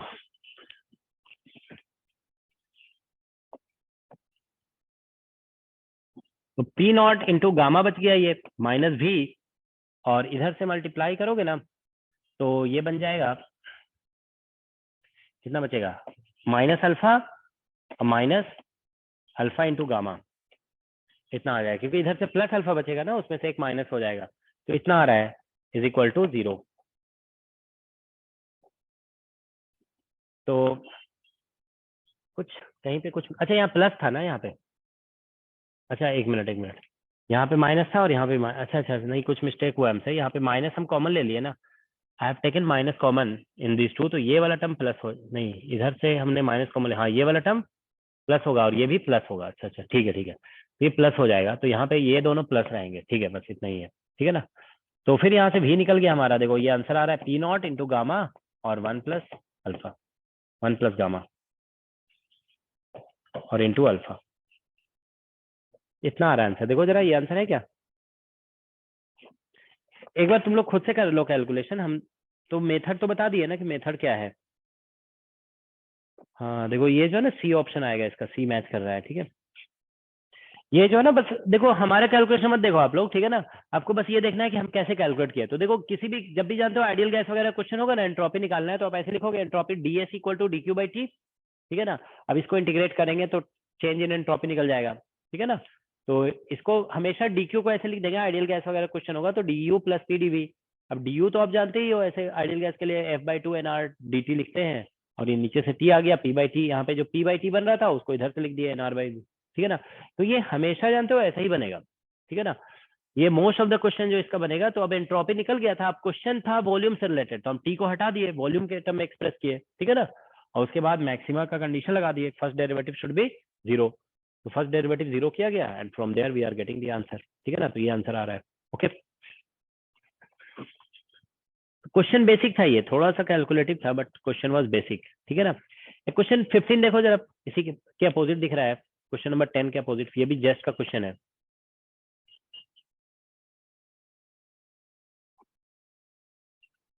Ideal gas का जब भी एंट्रोपी का क्वेश्चन होगा ना, मेथड ऑलमोस्ट सिमिलर रहेगा इसी के जैसा, ठीक है। क्वेश्चन नंबर 15 देखिए आप लोग। सर यहाँ पर हमने वॉल्यूम दिया हुआ था 0 to P not by alpha, उसका यूज नहीं किया। उसका कुछ यूज करने की जरूरत नहीं है, ठीक है ना। वो तो फाइनल वॉल्यूम है ना, हमको तो इंटरमीडिएट कोई वॉल्यूम निकालना था, ठीक है। हम लोग भी में इंटरेस्टेड थे, फाइनल में इंटरेस्टेड है ही नहीं है, इसमें वॉल्यूम ही तो निकालना था, ठीक है ना। At what value during the process does the guys have maximum entropy, तो ना तो इनिशियल से हमें मतलब है ना फाइनल से मतलब है, हम कोई इंटरमीडिएट वॉल्यूम निकाल रहे थे, ठीक है ना। तो इसीलिए लिमिट जो लगाया गया ना, वो देखो यहाँ पे लिमिट जो इसमें लगाया गया था वो कोई फाइनल वॉल्यूम नहीं लगा, फाइनल जब लगा ही देते तो अननोन बचता नहीं ना। यहाँ पे देखो, यहाँ पे ऐसे सोचिए, इसमें हम लिमिट लगाते अगर, ठीक है ना, हम फाइनल वॉल्यूम लिमिट में ले लेते हैं, ठीक है ना। हम जैसे लिमिट ऐसे लिए ना, तो यहाँ पे इनिशियल टेम्परेचर टी नॉट और किसी कोई intermediate temperature T, initial volume we not और कोई इंटरमीडिएट वॉल्यूम वी, ऐसे लिखे हुए हैं, समझ गया ना। तो यहाँ पे एन आर और एल एन, फिर इसको इंटीग्रेट किया ना तो वी बाई वी नॉट हो गया, इज दैट ओके। तो हमने फाइनल वॉल्यूम जो इसमें दिया हुआ था, कितना दिया हुआ था final volume, P not by alpha. आप ऐसे सोचिए, हम फाइनल वॉल्यूम यहाँ पे लिमिट में लगा देते तो फिर हम क्या बोलते हैं अननोन कैलकुलेट कैसे करते हैं, इसमें कुछ अननोन बचता ही नहीं, फिर सब कुछ नोन हो जाता है ना इसमें, तो अननोन निकालते कैसे फिर। तो इसीलिए जब अननोन निकालना है ना हमें, तो हम कोई इंटरमीडिएट वॉल्यूम कोई भी इसमें इंक्लूड करेंगे, is that okay. So from there we are getting the answer, okay.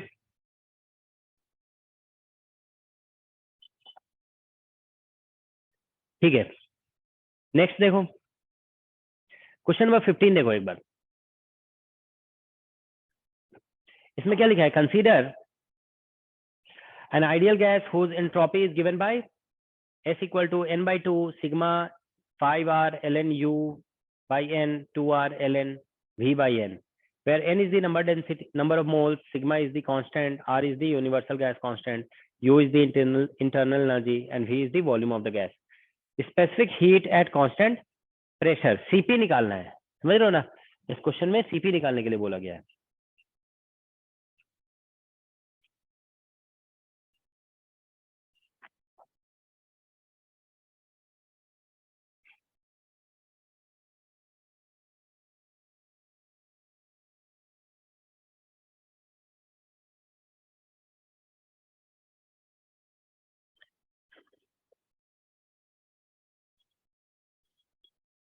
An ideal gas बोला गया है इस क्वेश्चन में, ठीक है ना।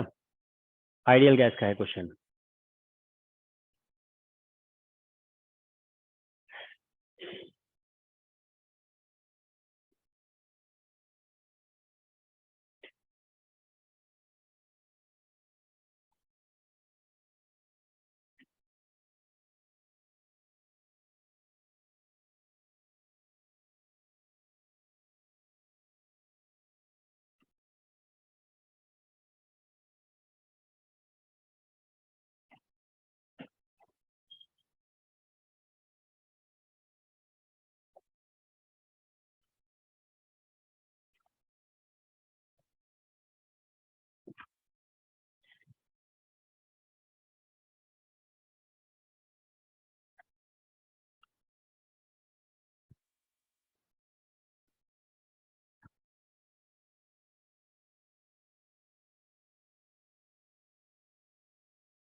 किसी का आ रहा है answer? Question 15।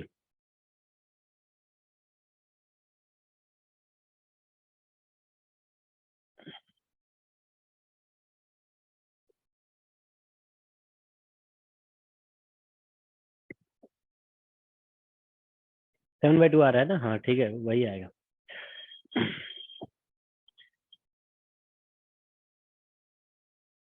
The specific heat at constant pressure. अच्छा, स्पेसिफिक हीट बोला है तो एन पर इसमें लिखना नहीं चाहिए, क्योंकि जानते हो ना स्पेसिफिक हीट में क्या होता है, 1/n लिखते हैं, तो एन तो क्या इसमें आंसर में थोड़ा सा मिस्टेक है।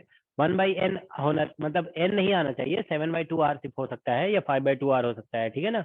इसमें ऐसा होगा, एन नहीं आना चाहिए, ठीक है। देखो इसका आंसर हम बता रहे हैं, मतलब इसको ऐसे कर सकते हो आप लोग। क्या करो, इसमें एस का जो फॉर्मूला लिखा हुआ है ना, उसको पहले देखते हैं, ठीक है। एस का फॉर्मूला देखिए ऐसे लिखा है, आ गया। तो ये क्वेश्चन नंबर 15, देखो क्वेश्चन 15, ये पहली बात देखिए, इस क्वेश्चन में लिखा हुआ है आइडियल गैस का क्वेश्चन है। ये क्वेश्चन किसका है? आइडियल गैस लिख दिया है क्वेश्चन में, कंसीडर एन आइडियल गैस। अब उसका एंट्रोपी देखो फॉर्मूले में दिया हुआ है, S = n/2, ठीक है ना।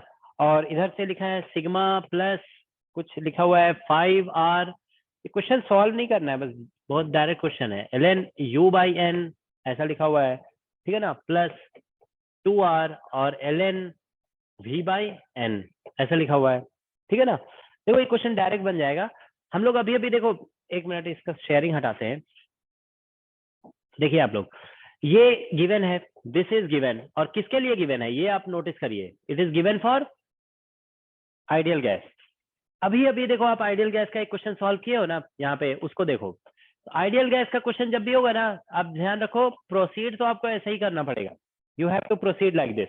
आप ऐसे सोचिए, आइडियल गैस का आप ऐसे फिर से लिखोगे, ऐसे प्रोसीड करोगे, ठीक है ना, फिर आगे बढ़ोगे। एंट्रोपी देखो ये निकलेगा, एंट्रोपी में पहला टर्म देखो, एक मिनट, ये जो हम लिखे थे ना यहाँ पे, ये किसके जगह लिखा गया था? F/2 की जगह पे। तो इसको हम ऐसा करो, मान लो यहाँ पे F/2 है यहाँ पे, ठीक है ना। आप ऐसे देखिए यहाँ पे, अच्छा इसी स्टेप को देखते हैं, चलो इस वाले स्टेप को, ये वाले स्टेप को देखते हैं, ठीक है ना, ये ज्यादा बेटर है, ठीक है ना। दिस स्टेप देखो, यहाँ से एस को इधर ले आओगे तो एक कांस्टेंट पहला टर्म आ जाएगा। यहाँ पे क्या है? F/2 इंटू NR है, और इधर T है। अब आप ऐसे सोचो, आइडियल गैस का आप U लिखते हो तो क्या लिखते हो? U = F/2 और NRT। तो हम देखो ये जो T है ना, उसको हम U में कन्वर्ट कर सकते हैं कि नहीं कर सकते हैं? कर सकते हैं ना। T की जगह पे क्या लिख सकते हो? 2U/FNR ऐसा करके कुछ लिख सकते हो। तो मतलब ये जो T है ना, उसकी जगह पे U आ सकता है। समझ में आ रहा है आप लोग को? इसकी जगह पे क्या आ सकता है? U आ सकता है, और इधर भी तो है ही है। अब आप देखो, बस इसको देखो, इस फॉर्मूला, मतलब आप जानते हो आइडियल गैस का तो समझ लो ये कॉमन फॉर्मूला है, ये बार बार यूज होगा। अब क्वेश्चन जब भी, जितने क्वेश्चन एंट्रोपी के करोगे ना, उसमें हो सकता है 10 बार भी ये यूज हो सकता है। तो इसलिए इसको तो ध्यान, इस पे समझ लो, इस पे थोड़ा फोकस कर लो, इस फॉर्मूले पे, ये बहुत बार यूज होगा। तो अब आप देखिए, ये मतलब समझ लो आपके मेमोरी में सेट हो जाना चाहिए फॉर्मूला, ठीक है ना। अब आप देखो, इससे हम क्या कर रहे हैं कि इसको कंपेयर कर देते हैं। ओह सॉरी, किधर गया? देखो ये हमारा, देखो यहाँ पे U समझ लो ना, हमारे फॉर्मूले में T था, उसको U में कन्वर्ट कर रखा है। इधर देखो क्या लिखा हुआ है, यहाँ पे आप नोटिस कर रहे हो ना, ये n इधर से मल्टीप्लाई होगा ना, तो क्या होगा? 5/2 NR आ जाएगा। हमारा यहाँ पे क्या है? F/2 NR है, तो मतलब F इक्वल टू कितना लिखा हुआ है 5, बस खत्म हो गया क्वेश्चन है ना, बस इतना ही है, ठीक है ना। तो यहाँ पे कंपेयरिंग विथ, ऐसे बोल सकते हो, comparing with standard formula for standard formula of ideal gas, ठीक है ना। हमें क्या मिला, F इक्वल टू 5, ठीक है ना, F इक्वल टू 5, समझ में आया ना सभी को। यहाँ पे क्या है देखो, F/2 NR ln U लिखा हुआ है, U की जगह T हम लोग लिखे हुए थे, तो हम कह ही रहे कि T को तो U में कन्वर्ट कर ही सकते हैं, तो कंपेयर करने से पता चल गया F इतना है, ठीक है ना। तो अब हम जानते हैं CV कितना होता है, CV is equal to F/2R होता है, ये तो आप जानते हो ना। आइडियल गैस का CV कितना लिखते हो, F/2R, तो ये आ गया, तो ये बन गया 5/2R, ठीक है ना। तो CP होता है आइडियल गैस का CV प्लस R, तो बस हो गया ये, ठीक है ना, 5/2R और प्लस R, ठीक है। तो ये कितना हो गया 7/2R, दैट्स द आंसर, ठीक है। तो 7/2R, ठीक है। एक तो इसका ये मेथड हो गया, इसका एक और मेथड हो सकता है, ठीक है ना। देखो दिस इज, ये इजी है, दिस इज मेथड 1। इसका दूसरा मेथड देखो बता रहे हैं, मेथड 2। देखो दूसरा मेथड इसका कैसे होगा, व्हाट यू डू इज, हम लोग देखो ऐसे लिखते हैं ना, first law of thermodynamics dq equal to du और प्लस pdv, ऐसे लिखते हैं। तो dq को हम लोग ऐसे जैसे ds लिख रहे हैं ना, ds इज इक्वल टू, ऐसे लिख रहे हो dq/t, ठीक है ना। तो इसको क्रॉस मल्टीप्लाई कर दोगे तो यहाँ पे लिख दो tds इज इक्वल टू, है ना, ये हो जाएगा du और प्लस pdv।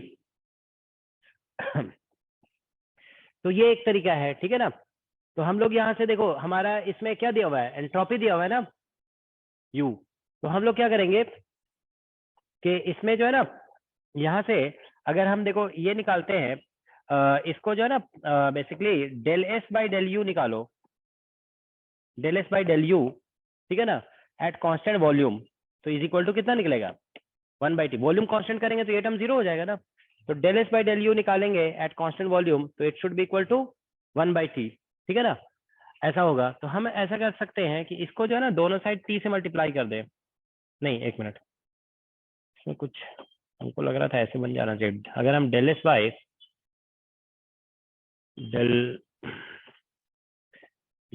डेल U करेंगे,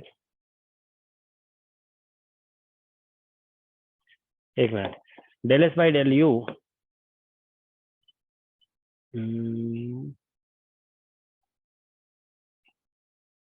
हमें लग रहा था ऐसे ही बनेगा, नहीं ये तो ठीक है, del S by del U निकालेंगे ना, तो इससे हमारा 1/t आ जाएगा, और यहाँ से, अच्छा हाँ, तो U निकल आएगा ना यहाँ से, ठीक है, उसी से आ जाएगा, ठीक है ना। तो ऐसे भी कर सकते हो, ठीक है। तो देखो del S by del U equal to, यहाँ से समझ में आ रहा है ना, देखो अगर हम एट कांस्टेंट भी लेंगे ना, देखो कांस्टेंट भी, तो कांस्टेंट भी पे ये वाला टर्म क्या होगा 0 हो जाएगा, बचेगा यहाँ du और इधर बचेगा ds। लेकिन जब आप कांस्टेंट लगा दे रहे हो ना, तो ये full derivative becomes partial derivative, तो ये du नीचे आ जाएगा और t इधर लिख देंगे, तो ऐसा हो गया। अब आप देखिए यहाँ से, ये जो एंट्रोपी का फॉर्मूला है ना, इसको आप s का वैल्यू यहाँ पे पुट करिए, partial derivative with respect to u कर रहे हैं और कांस्टेंट v पे, तो v कांस्टेंट है, ये टर्म 0 हो जाएगा, क्योंकि इसका डेरिवेटिव करेंगे 0, ये कांस्टेंट है 0, तो इसका डिफरेंशिएशन करेंगे, यहाँ से देखिए आप, तो इसका डिफरेंशिएशन हम s का करने जा रहे हैं u के रिस्पेक्ट में। तो इधर से देखो 5/2 NR हो गया, इधर से 5/2 NR, इतना तो आ गया। अब u का डेरिवेटिव करोगे तो क्या आ जाएगा 1/u, 1/u is equal to 1/t, इतना आ गया। तो यहां से जो है ना हमारा u निकल जाएगा, तो u इज इक्वल टू हो जाएगा 5/2 NR और इंटू t। देखो इस मेथड का एडवांटेज ये है ना, इस मेथड का एडवांटेज ये है कि हमें इसको, इस स्टैंडर्ड फॉर्मूला अगर हम नहीं जानते हैं तो उससे कंपेयर करने की जरूरत नहीं पड़ रही है, समझ रहे हो ना। हम स्टैंडर्ड फॉर्मूला अगर नहीं भी जानते हैं तो उससे हम कंपेयर बिना किए हुए निकाल ले रहे हैं, तो u निकल गया हमारा। अब आप जानते हो u निकल गया, तो हम जानते हैं कि CV इक्वल टू क्या होता है, del u by del T, ऐसे ही होता है ना, heat capacity del u by del T. अगर इसको ऐसे निकालोगे स्पेसिफिक हीट, तो 1/n करना पड़ेगा, तो हम इसको लिखेंगे ना, तो ये 5/2 NR हो जाएगा, NR। अब हम लोग देखो ये जानते हैं ना, CP minus CV is equal to NR होता है, याद है ना आप लोगों को पहले ही बताया गया है। अगर देखो Cp minus Cv specific heat है ना ये दोनों, तो इधर R होता है, और अगर हीट कैपेसिटी है तो NR होता है इधर, ठीक है ना। तो यहाँ से Cp निकालेंगे तो फिर ऐसा आ जाएगा Cp is equal to CV plus NR। तो इधर से ये पुट करोगे तो ये आ जाएगा 5/2 NR और प्लस R, तो ये आ जाएगा 7/2 NR। That's the answer. तो ये Cp आ गया। अच्छा, दोनों मेथड का आपको डिफरेंस समझ में आया ना। इसमें ज्यादा बेटर मेथड कौन सा है, विच इज बेटर? इसमें बेटर जानते हो सेकंड को बोला जाएगा, जानते हो क्यों? क्योंकि ये तो आप हमेशा जानते हो, दिस यू ऑलवेज नो, और इसको कंपेयर करके ये आप हमेशा लिख सकते हो। लेकिन आप स्टैंडर्ड फॉर्मूला हमेशा तो आपको याद नहीं रहेगा ना, ठीक है ना। तो स्टैंडर्ड फॉर्मूला अभी हमारे पास था तो हम कंपेयर कर दिए उससे, ठीक है ना। But this is better actually, ठीक है ना। तो ये बेटर है, ठीक है।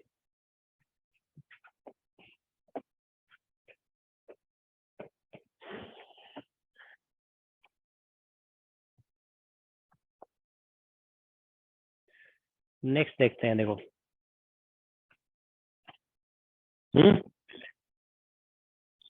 ln u अपॉन क्या, ln u अपॉन नहीं, क्या तुम क्या बोल रहे हो? कहाँ क्या बोल रहे हो इसमें? ये तो v कांस्टेंट हमने लिया है ना, देखो ये ds। हाँ तो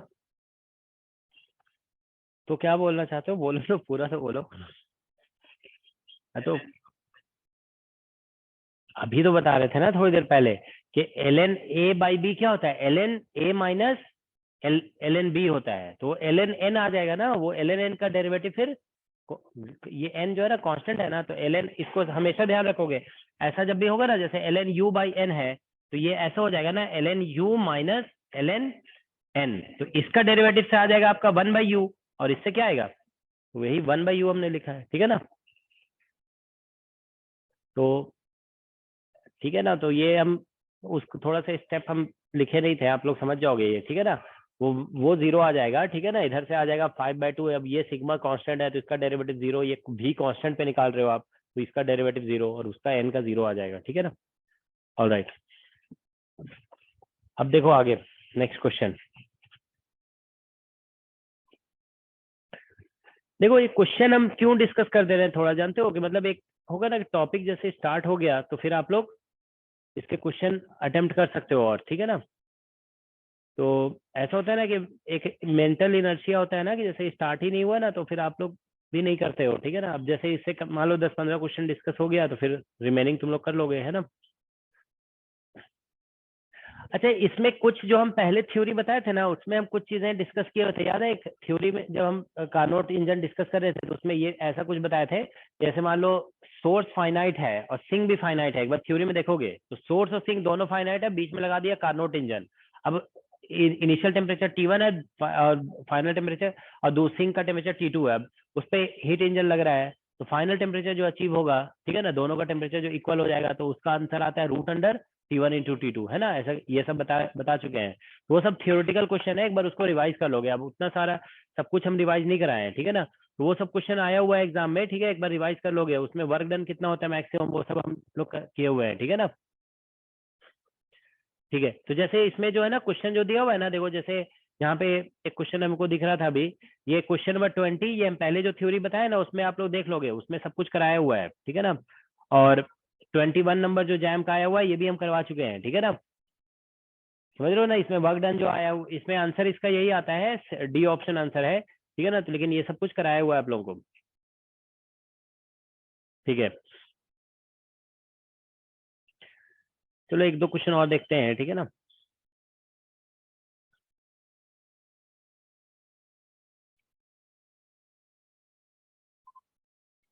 तो एक क्वेश्चन नंबर वाला देखते हैं, जेएनयू का क्वेश्चन है 2015 का। देखो जरा 46 नंबर क्वेश्चन देखिए।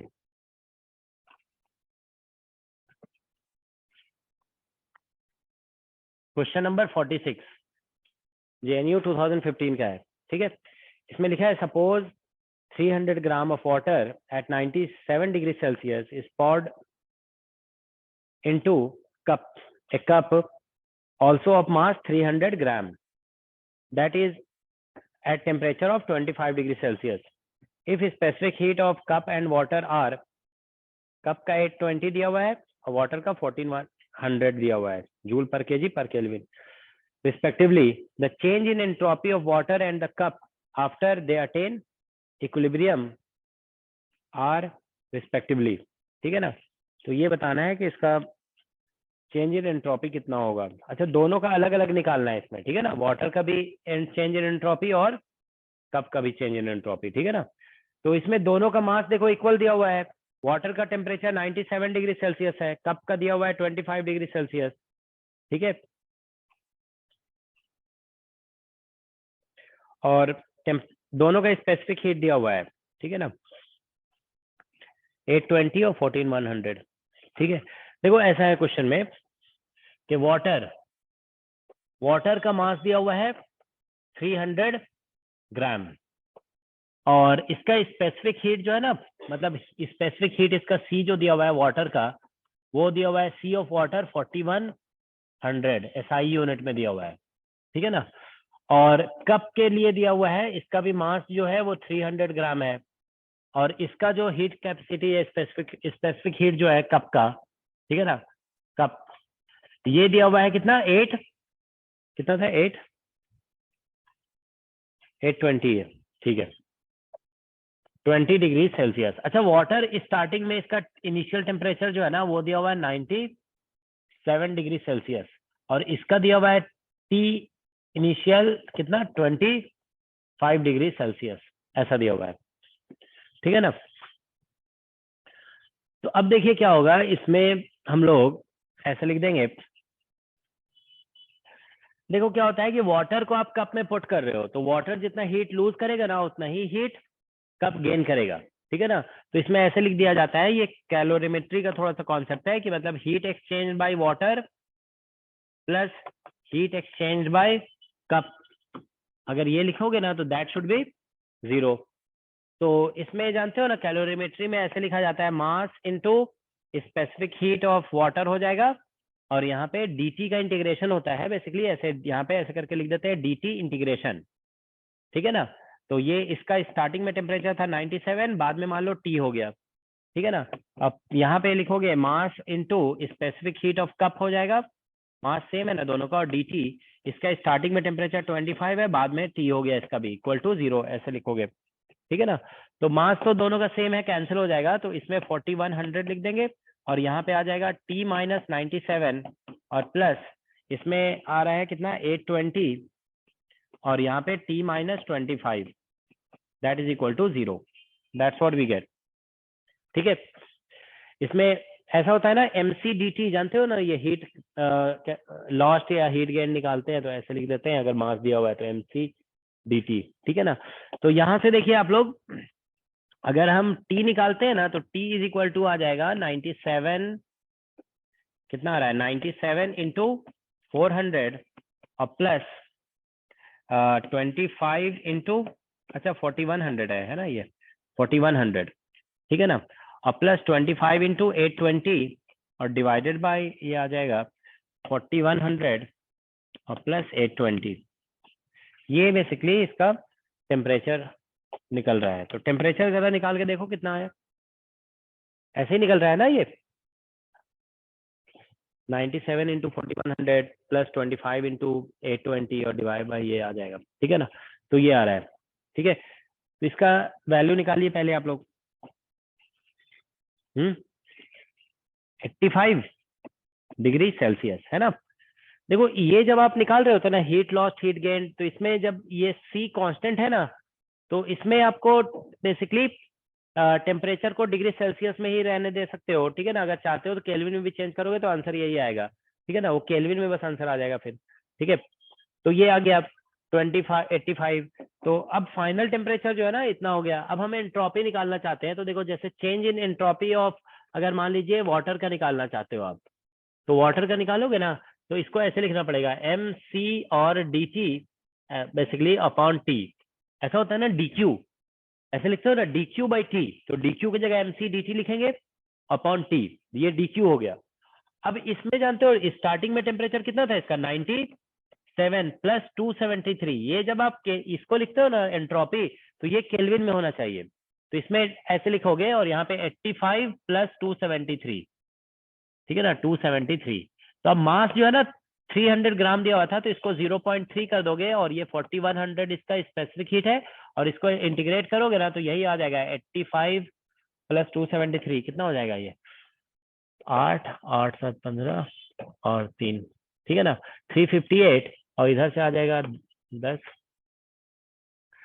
और 9 7 16 17 और 3 370, ठीक है ना, इतना आ गया। तो ये नेगेटिव में आएगा, मतलब ऑब्वियसली वाटर हीट लूज कर रहा है ना, तो हम बताए ना कोई भी अगर सिस्टम है वो हीट लूज करता है तो उसका एंट्रोपी चेंज नेगेटिव आता है। तो ये डेल्टा एस ऑफ वाटर हो गया, ठीक है। अब हम लोग यहाँ पे डेल्टा एस ऑफ कप निकालेंगे, तो कप में भी ऐसे ही लिखना पड़ेगा, यहाँ पे mc और इंटू डी टी और डिवाइड बाय टी लिखोगे। तो इसमें भी ध्यान रखोगे कि टेम्परेचर स्टार्टिंग में इसका 25 था और प्लस 273, इसमें एंट्रोपी निकालने में केल्विन में लिखना मस्ट होता है, ठीक है ना। और इधर जो है ना आप लोग बाद में 85 हो गया इसका भी टेम्परेचर, और ये 273 ये लिखोगे। तो मास इसका भी वही 0.3 है, इसका 820 है स्पेसिफिक हीट, और इंटू इधर से एल आ जाएगा, इसको ऐड कर दोगे बस, ठीक है ना। तो ये तो वही 358 हो जाएगा और डिवाइडेड बाय, ठीक है ना, इधर से 8 और 9 और 298, ये इसका आंसर है, ठीक है। तो बस इसको कैलकुलेट करके देखो जरा आंसर मैच कर रहा है कि नहीं कर रहा है। इसका आंसर कितना आ रहा है 41.27 जूल पर केल्विन हो जाएगा ये, ठीक है ना।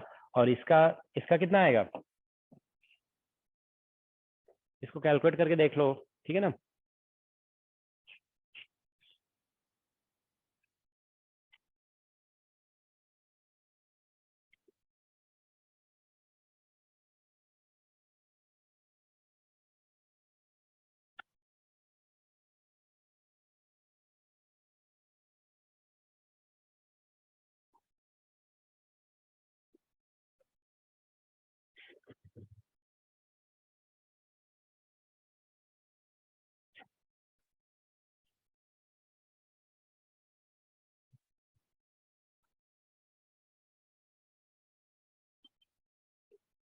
ये 44.5 जूल पर केल्विन, ठीक है ना।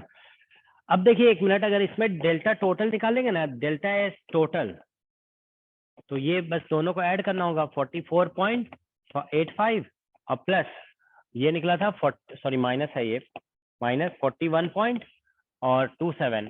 तो ये ऐड कर रहे हो ना, तो देखो यहाँ पे 15 में 7 गया 8 हो जाएगा, और इधर 6 7 में 2 गया 5, और इधर से 4 में गया 3, ठीक है ना। ये 3.58, तो देखो ये जो टोटल निकल रहा है ना, टोटल वो कैसा निकला पॉजिटिव, ये जो निकला वो कैसा है पॉजिटिव। तो जानते हो इसका मतलब ये जो प्रोसेस है ना, वाटर को आपने इसमें रखा कप में, तो वाटर ने हीट लूज किया और कप ने गेन कर लिया, तो ये कैसा, ये जो है ना total change in entropy positive आया ना, तो मतलब ये इरिवर्सिबल प्रोसेस है, ठीक है ना। हम लोग डिस्कस किए थे ना अभी कि अगर रिवर्सिबल प्रोसेस होगा तो चेंज इन एंट्रोपी इज 0, ठीक है। पॉजिटिव आ रहा है total change in entropy water और कप का मिलाकर, तो ये इरिवर्सिबल प्रोसेस है।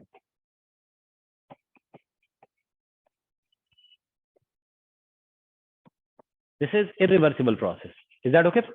इरिवर्सिबल में जानते हो मतलब ये ऐसे, जैसे हम इसका भी आंसर निकाले थे ना, जैसे -41 पॉइंट इतना, तो हमें ये पता चल जाना चाहिए कि अब इसका जो आंसर आएगा ना वो 41 से ज्यादा आएगा पॉजिटिव में। अगर मान लो ये 41 से कम आ जाता ना, तो हम समझ जाते कि रॉन्ग है, ठीक है ना, 41 से ज्यादा आना ही था इसके, ठीक है।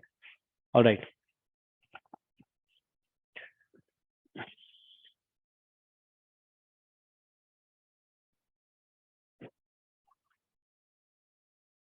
एक क्वेश्चन देखो जरा, बेसिक सा क्वेश्चन लग रहा है ये देखने में। अभी हम लोग कितना नंबर कर रहे थे 46 है ना, एक 49 नंबर क्वेश्चन है, देखो टीएफआर का क्वेश्चन लग रहा है ये जो है ना, टीएफआर 2013 का क्वेश्चन है। इसमें लिखा है entropy of a black hole is known to be of the form S equal to alpha K B और A, where A is surface area of the black hole and alpha is constant. It can be written in terms of C, which can be written in terms of C, H, G. Taking radius of black hole as r equal to this much, it follows that entropy S is. क्या answer आएगा?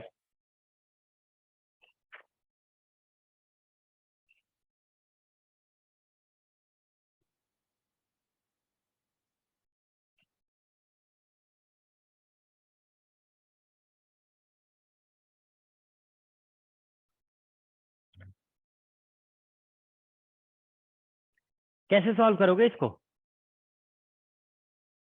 मतलब एक बार पहले देखो theory मतलब concept तो discuss कर लेंगे, सॉल्व कैसे होगा ये। देखो इस क्वेश्चन में ब्लैक होल तो एक वर्ड है ना, उसमें सिस्टम क्या है, आइडियल गैस है क्या है, ऐसा कुछ तो लिखा नहीं है, ठीक है ना, आइडियल गैस है रियल गैस है।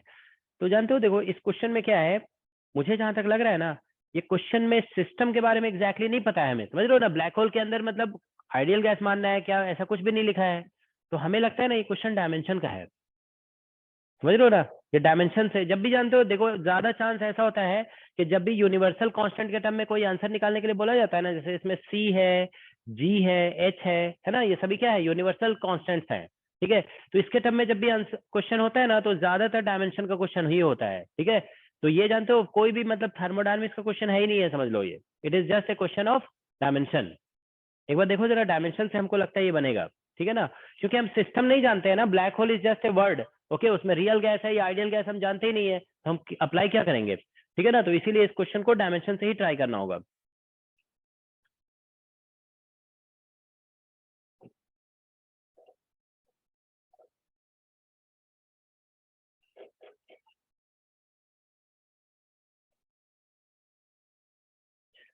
मुझे तो ऐसे ही लग रहा है, अभी क्या बोलते हैं, एक बार फिर से पढ़े क्वेश्चन देखो, इसमें क्या है, entropy of a black hole is known to be of the form S equal to alpha K B A, ठीक है, where A is surface area of the black hole and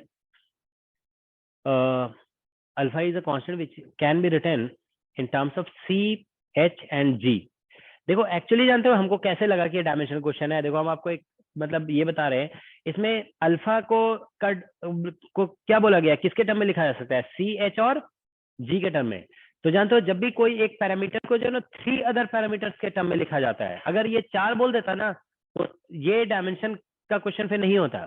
dimension से जो question solve होते हैं ना, वो 3 other parameters पे ही depend करता है, 3 पे या 2 पे, ऐसा होता है। 3 से ज्यादा अगर हो गया ना, फिर डायमेंशन से सॉल्व नहीं होता है, ज्यादा चांस होता है कि वो नहीं होता है सॉल्व डायमेंशन से। तो ये 3 पे ही डिपेंड करता है ना, alpha depends on 3 other parameters, तो इसलिए आएगा। आ रहा है क्या डायमेंशन से, देखो एक बार चेक करके, डायमेंशन से आ जाना चाहिए ये, S equal to alpha K B into ए है, ठीक है।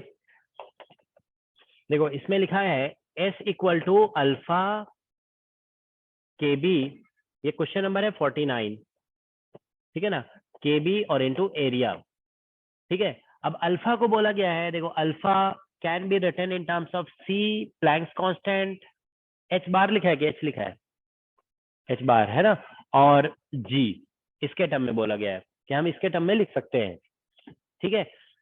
तो जानते हो क्या करना होगा, हम लोग पहले जो है ना इसमें अल्फा का डायमेंशन निकालते हैं। अल्फा इज इक्वल टू देखो एस अपॉन के बी और इंटू ए है, तो अल्फा का डायमेंशन क्या निकलेगा, what is dimension of alpha, quick बता सकते हो, विद इन पर मीटर स्क्वायर आएगा, है ना, क्योंकि देखो ये क्विकली ऐसे देखो एस इक्वल टू ये फॉर्मूला होता है ना, के बी और एल एन ओमेगा, ये जानते हो ना आप लोग स्टैट्स में जो पढ़े थे हम लोग। तो एस का डायमेंशन, ये तो डायमेंशनलेस है, एस का डायमेंशन के बी का डायमेंशन ही होता है, समझ गए ना।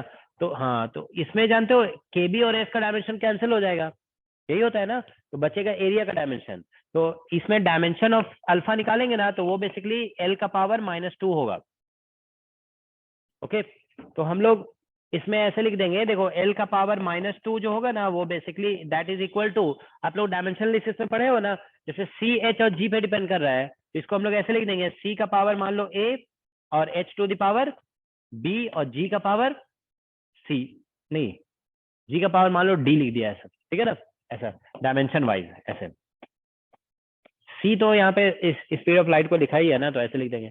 तो देखो यहाँ से एल का पावर -2 इज इक्वल टू सी का डायमेंशन क्या लिखते हो, एल टी -1, एच का डायमेंशन क्या होता है, ml2 t -1, यही होता है ना एच का डायमेंशन। और जी का डायमेंशन देखो, इसका पावर हो जाएगा यहाँ पे बी, इसका पावर यहाँ पे ए, और जी का डायमेंशन होता है m-1, एल का पावर 3 और टी का पावर -2। ये देखो जरा हम सही लिख रहे हैं गलत लिख रहे हैं, मतलब मुझे ऐसा लग रहा है हमें याद है ये m-1 L3 और टी का पावर, ये हम क्लास 11th में याद किए थे ना, तो उस टाइम से हमें याद है।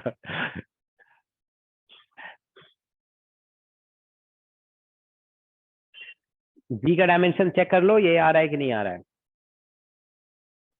ऐसे लिखो ना, F इक्वल टू होता है ना GMM/R², तो वहां से निकालेंगे तो हाँ यही आएगा, ठीक है ना, यही आएगा, ठीक है। तो अब हम लोग यहाँ से देखो, इसमें जो है ना m नहीं है, तो m का पावर 0 लिख दो, t का पावर भी 0 लिख दो।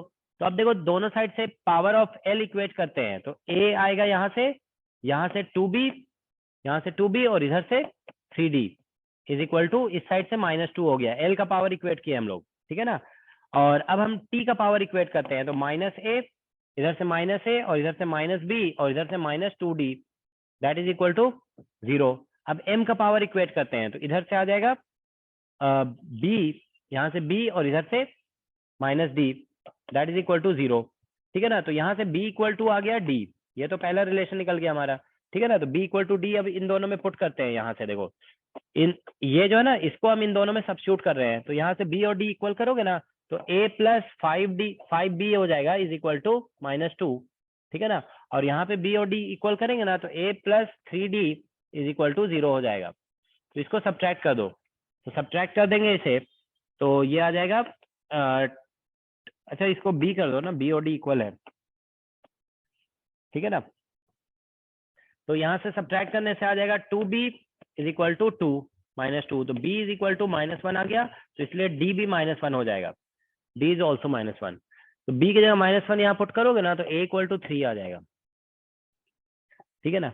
a इक्वल टू 3 आ गया यार, if you put b equal to -1, तो बस निकल गया। तो अल्फा जो हमारा निकल रहा है ना, अल्फा इक्वल टू देखो c का पावर क्यूब यहाँ से, और h का पावर -1, और g का पावर -1, ऐसा आ गया अल्फा। अब इसमें एंट्रोपी जो लिखा था यहाँ पे देखो, s इक्वल टू ऐसा लिखा था अल्फा kb और इंटू a, तो इसमें अल्फा की जगह यही सब लिख देते हैं, c h power -1, g power -1, और kb है ये, और एरिया को πr² लिख देंगे। अब इसमें कुछ बोला है ना, एरिया रेडियस का फॉर्मूला दे रखा है ना, radius is given to be something, तो s इक्वल टू c³/h, और g हो गया, और इंटू kb, और इधर से पाई, और r देखो इसमें कुछ दिया हुआ था, something was given, r is equal to लिखा है 2g इंटू m/c² लिखा हुआ है, ठीक है ना। तो इसको हम ऐसे लिख देंगे 2gm/c², इसका फिर यहाँ पे होल स्क्वायर आ जाएगा, ठीक है ना। तो यहाँ से आप देखिए इससे आ जाएगा हमारा 4 पाई, ठीक है ना, और इधर से आ जाएगा kb, ठीक है ना, और इंटू m², और एक g कैंसिल हो जाएगा, तो एक g बच जाएगा, और इधर से आ जाएगा h, और c का पावर इधर 4 है और इधर क्यूब है, तो c कितना आ रहा है देखो जरा, इतना आंसर दिया हुआ है।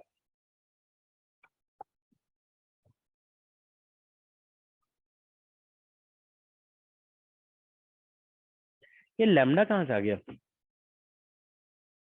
Lambda is a numerical constant. अच्छा इन सबको मान लो हम 4 पाई को न्यूमेरिकल कांस्टेंट लिख दें, ठीक है ना, 4 पाई की जगह न्यूमेरिकल कांस्टेंट लगा देंगे ना, तो फिर बाकी टर्म्स पे फोकस करो, kb है, m² है, g है ऊपर में, ठीक है ना। 4 पाई को आप लेमडा मान लो, ठीक है ना, 1/λ, तो kb m²g/hc, या h×c जो भी है, h×c है ना, तो हाँ g m² kb/h×c, ठीक है ना। अच्छा वो h× ही लिखना था, हम बाद में h लिखने लगे थे, ठीक है ना, बात बराबर होगी, ठीक है ना। तो ठीक है, इसका आंसर डी ऑप्शन आ रहा है, क्योंकि ऐसा किसी में भी और नहीं है, ठीक है ना। तो ये डी ऑप्शन इसका करेक्ट आ रहा है, ठीक है। तो आप लोग देख रहे हो ना, क्वेश्चन जो है ये डायमेंशन का क्वेश्चन दे दिया गया था, ठीक है, डी ऑप्शन इसका करेक्ट आ रहा है, ठीक है। Hello sir. हाँ बोलो। सर ये जो अल्फा निकाला है डायमेंशन, इसको ये एक फार्मूला स्टीफन हॉकिंग्स का है, उससे डायरेक्ट मतलब निकल जाता है। अरे ये सब नहीं बोला करो, ठीक है। अब हमको कहाँ से पता चलेगा ये नहीं स्टीफन वो हॉकिंग का एक्चुअली में फॉर्मूला? मेरे को बहुत दिन से याद था, इसीलिए हम अप्लाई करके देखे थे तो हो गया था। नहीं तो ये तो किसी को भी नहीं पता होगा, ये हाँ क्या सर वो फॉर्मूला पता है नहीं, स्टीफन हॉकिंग का? ये ब्लैक होल के लिए है ये, अच्छा एंट्रोपी का वो एक formula। स्टूडेंट कह रहा है कि ये स्टीफन हॉकिंग का फॉर्मूला है, ठीक है, तो उसमें अल्फा का ये वैल्यू होता है, तो उसको अप्लाई नहीं, तो ये होता है मतलब वो तो किसी तो को भी ये पता नहीं होगा ना। कैलकुलेट करके आएगा सर उस फार्मूला। हाँ नहीं तो वैसे नहीं करना है, ठीक है ना, ये तो डायमेंशन से ही करना पड़ेगा, ठीक है, किसी को, क्योंकि इसमें कुछ ऐसा बोला भी नहीं है ना, ठीक है, तो इसको तो डायमेंशन से ही करना पड़ेगा। अच्छा, ये फॉर्मूला स्टीफन हॉकिंग ने डेराइव किया होगा, हो सकता है, ठीक है ना। अच्छा एग्जैक्ट फार्मूला सर अच्छा, कुछ वो और है। जो ब्रीफ हिस्ट्री ऑफ टाइम उसमें है, अच्छा थ्योरी ऑफ एवरीथिंग वाले में, अच्छा अच्छा अच्छा, वो बुक मेरे पास भी है, लेकिन हमने मतलब पूरी पढ़ी नहीं है ठीक है, मेरे पास एक बुक थी उसकी, क्या बोलते हैं, स्टीफन हॉकिंग की, यूनिवर्स इन ए नटशेल, ठीक है, वो बुक पता नहीं कहाँ खो गई, मतलब वो बुक बहुत अच्छी थी, ठीक है ना, उसमें जानते हो मतलब बहुत अच्छा सब कुछ लिखा हुआ था, यूनिवर्स इन ए नटशेल, ठीक है, इससे अच्छा है थ्योरी ऑफ एवरीथिंग, या ये जो है ना ब्रीफ हिस्ट्री ऑफ टाइम से बेटर है वो।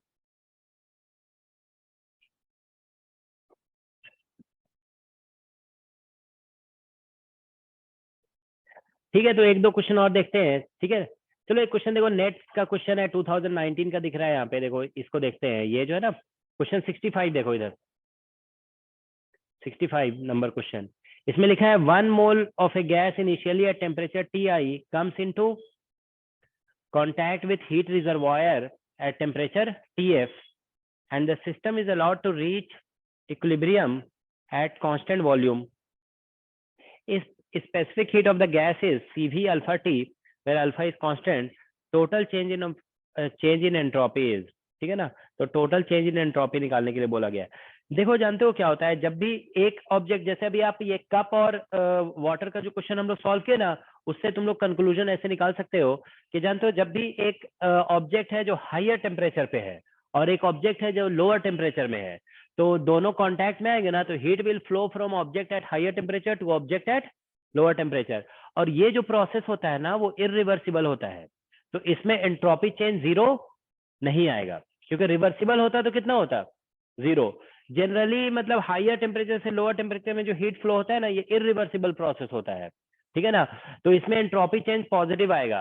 तो जैसे इसमें भी देखो क्वेश्चन बोला गया है ना कि एक आइडियल गैस है which comes in contact with heat reservoir, देखो इसमें यही बोला गया ना, comes in contact with heat reservoir at temperature Tf, ठीक है ना, नेट का क्वेश्चन है, बेसिक क्वेश्चन है, तो अब देखो इसमें बोला system is allowed to reach equilibrium at constant volume if the specific heat of gas at constant volume is this, the total change in entropy is, तो मतलब इसमें हम बताना ये चाह रहे हैं कि फर्स्ट ऑप्शन जो जीरो दिया हुआ है ना इस क्वेश्चन में, वो आंसर नहीं होगा, that is not the correct answer, ठीक है ना, क्योंकि ये एक इरिवर्सिबल प्रोसेस होता है, इसमें एंट्रोपी चेंज जीरो नहीं हो सकता है, ठीक है ना, तो देखो एक बार ट्राई करो तुम लोग, ठीक है, उसी जैसा क्वेश्चन है ये, जो अभी हम लोग कप और वाटर का क्वेश्चन सॉल्व किए ना, इट इज समवॉट सिमिलर, ठीक है ना,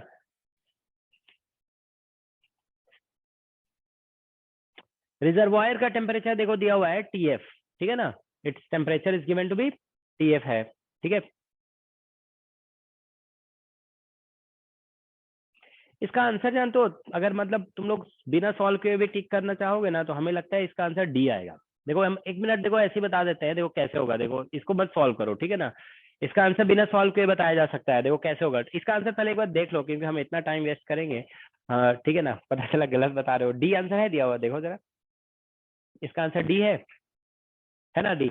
अब देखो कैसे आएगा इसका आंसर, लॉजिक बता देते हैं, ठीक है ना, देखो इसमें जानते हो क्या होगा, रिजर्वायर जो है ना उसका टेम्परेचर चेंज नहीं होगा, ठीक है ना, समझ रहे हो ना, रिजर्वायर का मतलब होता है बिग ऑब्जेक्ट, ठीक है ना, तो इसमें रिजर्वायर का टेम्परेचर चेंज नहीं होगा, तो जानते हो देखो एक बार ऐसे समझ लो, थोड़ा सा मतलब इससे जानते हो थोड़ा जल्दी समझ में आ जाएगा, मतलब बिना एग्जाम में कभी कभी ऐसा होता है ना, कुछ क्वेश्चन को बिना सॉल्व के भी आंसर निकाला जा सकता है, अब ऐसे ही क्वेश्चन है ये, इसको बिना सॉल्व के आंसर निकाल सकते हैं।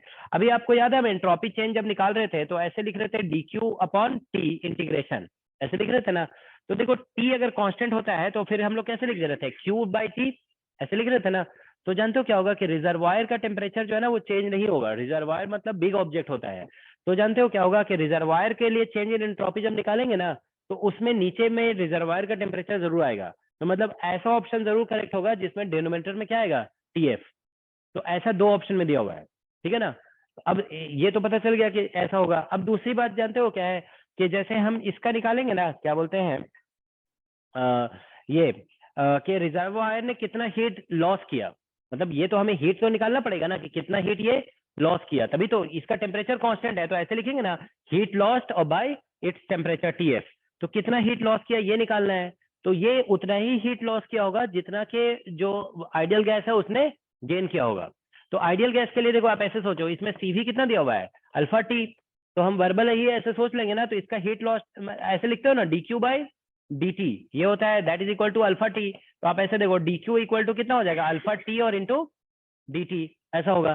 तो अब जानते हो देखो इसको इंटीग्रेट करोगे ना तो मतलब सम इनिशियल टेम्परेचर से सम फाइनल टेम्परेचर तक जाएगा। तो मतलब हीट लॉस्ट बाय रिजर्वायर जो निकालोगे ना तो सम टी स्क्वायर मतलब sum T initial square minus T final square, ऐसा करके कुछ आएगा। मतलब वो किसका टेम्परेचर चेंज हो रहा है, रिजर्वायर का चेंज नहीं हो रहा है, ये किसका चेंज हो रहा है, ये किसके लिए लिख रहे हो आप, ये लिख रहे हो गैस के लिए। तो गैस का कुछ इनिशियल टेम्परेचर था, अब गैस का फाइनल टेम्परेचर जो होगा ना वो रिजर्वायर के टेम्परेचर के बराबर हो जाएगा।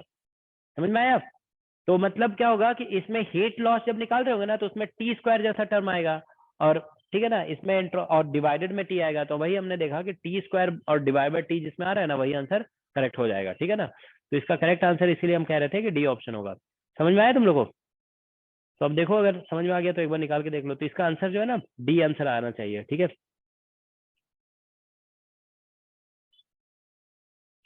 इसमें देखो इसमें गैस का टेम्परेचर दिया हुआ है स्टार्टिंग में, 1 mole of gas at temperature TI, ठीक है ना, comes into contact with reservoir at temperature TF. All the system is allowed to reach equilibrium at constant volume, and the system is allowed if the specific heat, ठीक है ना, if the specific heat of the gas is CV equal to alpha T, where alpha is constant, total change in entropy निकालना है। चलो हम इसको लिखवा देते हैं सिस्टमेटिकली। देखो इस क्वेश्चन में, क्वेश्चन नंबर कितना है, ये 49 है शायद, है ना, 65 है जो भी है, ठीक है ना, 65। तो इसमें पहले हम लोग निकालते हैं, देखो डेल्टा एस ऑफ, ठीक है ना, डेल्टा एस ऑफ गैस, ठीक है ना। तो डेल्टा एस ऑफ गैस निकालोगे ना तो इसको ऐसे लिख दो dQ ऑफ बाई टी, ऐसे लिखेंगे। तो गैस का टेम्परेचर चेंज होगा TI से TF। बस इसमें जानते हो आप नोट में साइड में लिख लोगे कि रिजर्वायर का मतलब जो होता है ना, देखो रिजर्वायर इसका मतलब होता है big object, big heat bath, ठीक है ना। तो बिग हीट बात हो गया, its temperature doesn't change, its temperature doesn't change, इसका टेम्परेचर चेंज नहीं होगा, ठीक है ना। तो ये हम लोग लिखेंगे। तो देखो यहाँ पे dQ अभी हम लोग जैसे बता रहे थे ना, CV इक्वल टू होता है dQ बाई टी dt, ठीक है ना। तो dQ की जगह आप ऐसे लिख दोगे यहाँ पे CV dt और बाई टी हो गया, ठीक है ना। अभी हम किसका एंट्रोपी निकाल रहे हैं, चेंज गैस का, ठीक है ना। तो यहाँ पे देखिए इसमें CV को लिखोगे अल्फा टी और इंटू dt और डिवाइड बाय टी। तो यहाँ पे इसका टेम्परेचर इनिशियल TI था और बाद में तो रिजर्वायर के टेम्परेचर के इक्वल हो ही जाएगा, TT कैंसिल अल्फा और यहाँ से आ गया TF माइनस TI। ये हमने गैस का निकाल लिया, डेल्टा एस ऑफ गैस, ठीक है ना। अब हम लोग यहाँ पे निकालेंगे हीट। देखो रिजर्वायर के बारे में हमें कुछ भी नहीं पता है, ठीक है ना, इसमें ध्यान रखोगे ऐसे क्वेश्चंस में क्या होता है, ज्यादा कैलकुलेशन गैस के लिए करना पड़ता है, ठीक है ना। देखो रिजर्वायर का हीट कैपेसिटी क्या है ये सब कुछ भी नहीं पता है हमें, ठीक है ना। तो हम लोग क्या करेंगे, इसमें हीट गेन्ड बाय गैस फिर से निकालेंगे, ठीक है ना। तो इसको निकालोगे ना तो ये ऐसे निकलेगा, देखो ये dQ ऐसे हो जाएगा, बेसिकली इंटीग्रेशन dQ, ये टेम्परेचर TI से TF तक चला जा रहा है, ठीक है ना। तो हीट गेन बाय गैस निकाल रहे हैं, तो देखो ये CV, यहाँ से dQ को CV इंटू dt लिखोगे इंटीग्रेशन, ठीक है ना। तो TI से T फाइनल तक, ठीक है ना। अब देखो CV ये हमारा अल्फा दिया हुआ है और यहाँ T dt हो गया और ये TI to TF। So this becomes equal to alpha by 2 और here you get TF square minus T initial square, ये आ गया, यही आ रहा है ना। तो ये हो गया heat gained by gas, okay. तो इसीलिए हम हीट अगर लिखते हैं ना लॉस्ट बाय रिजर्वायर, तो वो इसका माइनस में लिखना पड़ेगा, क्योंकि हम लोग थर्मोडायनेमिक सिस्टम यही कहते हैं, heat lost is negative, heat gain by is positive, ठीक है ना। तो ये हो जाएगा alpha by 2 T final square minus T initial square. अब समझ रहे हो ना, ये हम डायरेक्टली निकाल ही नहीं सकते थे, क्योंकि रिजर्वायर के बारे में हमें कोई इंफॉर्मेशन नहीं दिया हुआ है, बस उसमें इतना ही दिया हुआ है कि उसका टेम्परेचर TF है, ठीक है ना। तो जितना हीट गैस गेन करेगा ना उतना ही हीट रिजर्वायर लूज कर रहा है, ठीक है ना। तो ये निकाल लिया। अब इसका टेम्परेचर चेंज नहीं हो रहा है, तो इसीलिए जब हम ये निकालेंगे ना, देखो डेल्टा एस ऑफ रिजर्वायर, ठीक है ना, रिजर्वॉयर का जो एंट्रोपी चेंज है वो बेसिकली हम लोग यहाँ पे ऐसे लिख देना पड़ेगा, हीट लॉस्ट और डिवाइडेड बाय TF। आप समझ रहे हो ना, क्योंकि dq बाई टी इंटीग्रेशन होता है, इसका t कांस्टेंट है ना, तो बस dq बच जाएगा, dq से q आ गया, तो इससे आंसर आएगा यहाँ पे -α/2TF और यहाँ से TF स्क्वायर और -T इनिशियल स्क्वायर। तो यही इसका ठीक है। तो heat change in entropy of reservoir ये हो गया और change in entropy of gas ये हो गया, तो दोनों का सम कर देंगे, ठीक है ना। तो यहाँ पे डेल्टा एस टोटल लिखोगे तो ये हो जाएगा delta S of gas plus delta S of reservoir. तो ये तो जानते हो क्वेश्चन ऐसा था ना कि कोई भी स्टूडेंट भी जिसने थोड़ा भी प्रैक्टिस किया होगा ना, उसको भी मतलब इसको सॉल्व करने की जरूरत नहीं पड़ी होगी एग्जाम में, थोड़ा सा भी एक्सपीरियंस से ये बताया जा सकता था कि ये आंसर आएगा। ओके, चलो फिर हम अभी स्टॉप करते हैं, ठीक है ना। तुम लोग इसके अब क्वेश्चन अटेम्प्ट करके आओगे, एंट्रोपी के कुछ क्वेश्चन हम डिस्कस कर दिए हैं, ठीक है, तो इसको अटेम्प्ट करके आओगे नेक्स्ट क्लास में, फिर हम लोग इसके प्रॉब्लम डिस्कस करेंगे, ठीक है।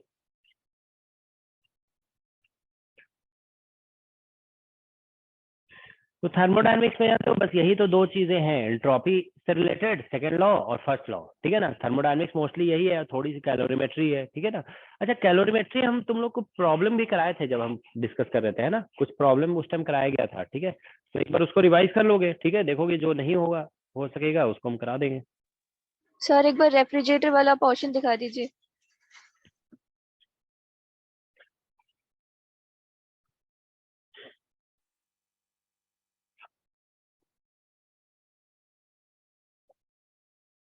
ये था,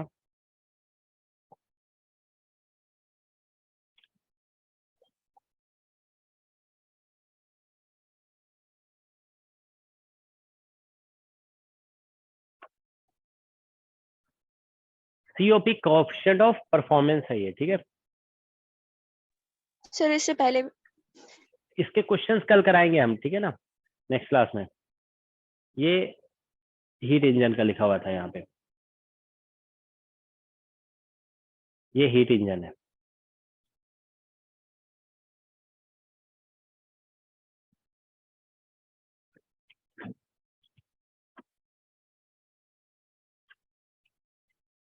कैसे लिख दिया था?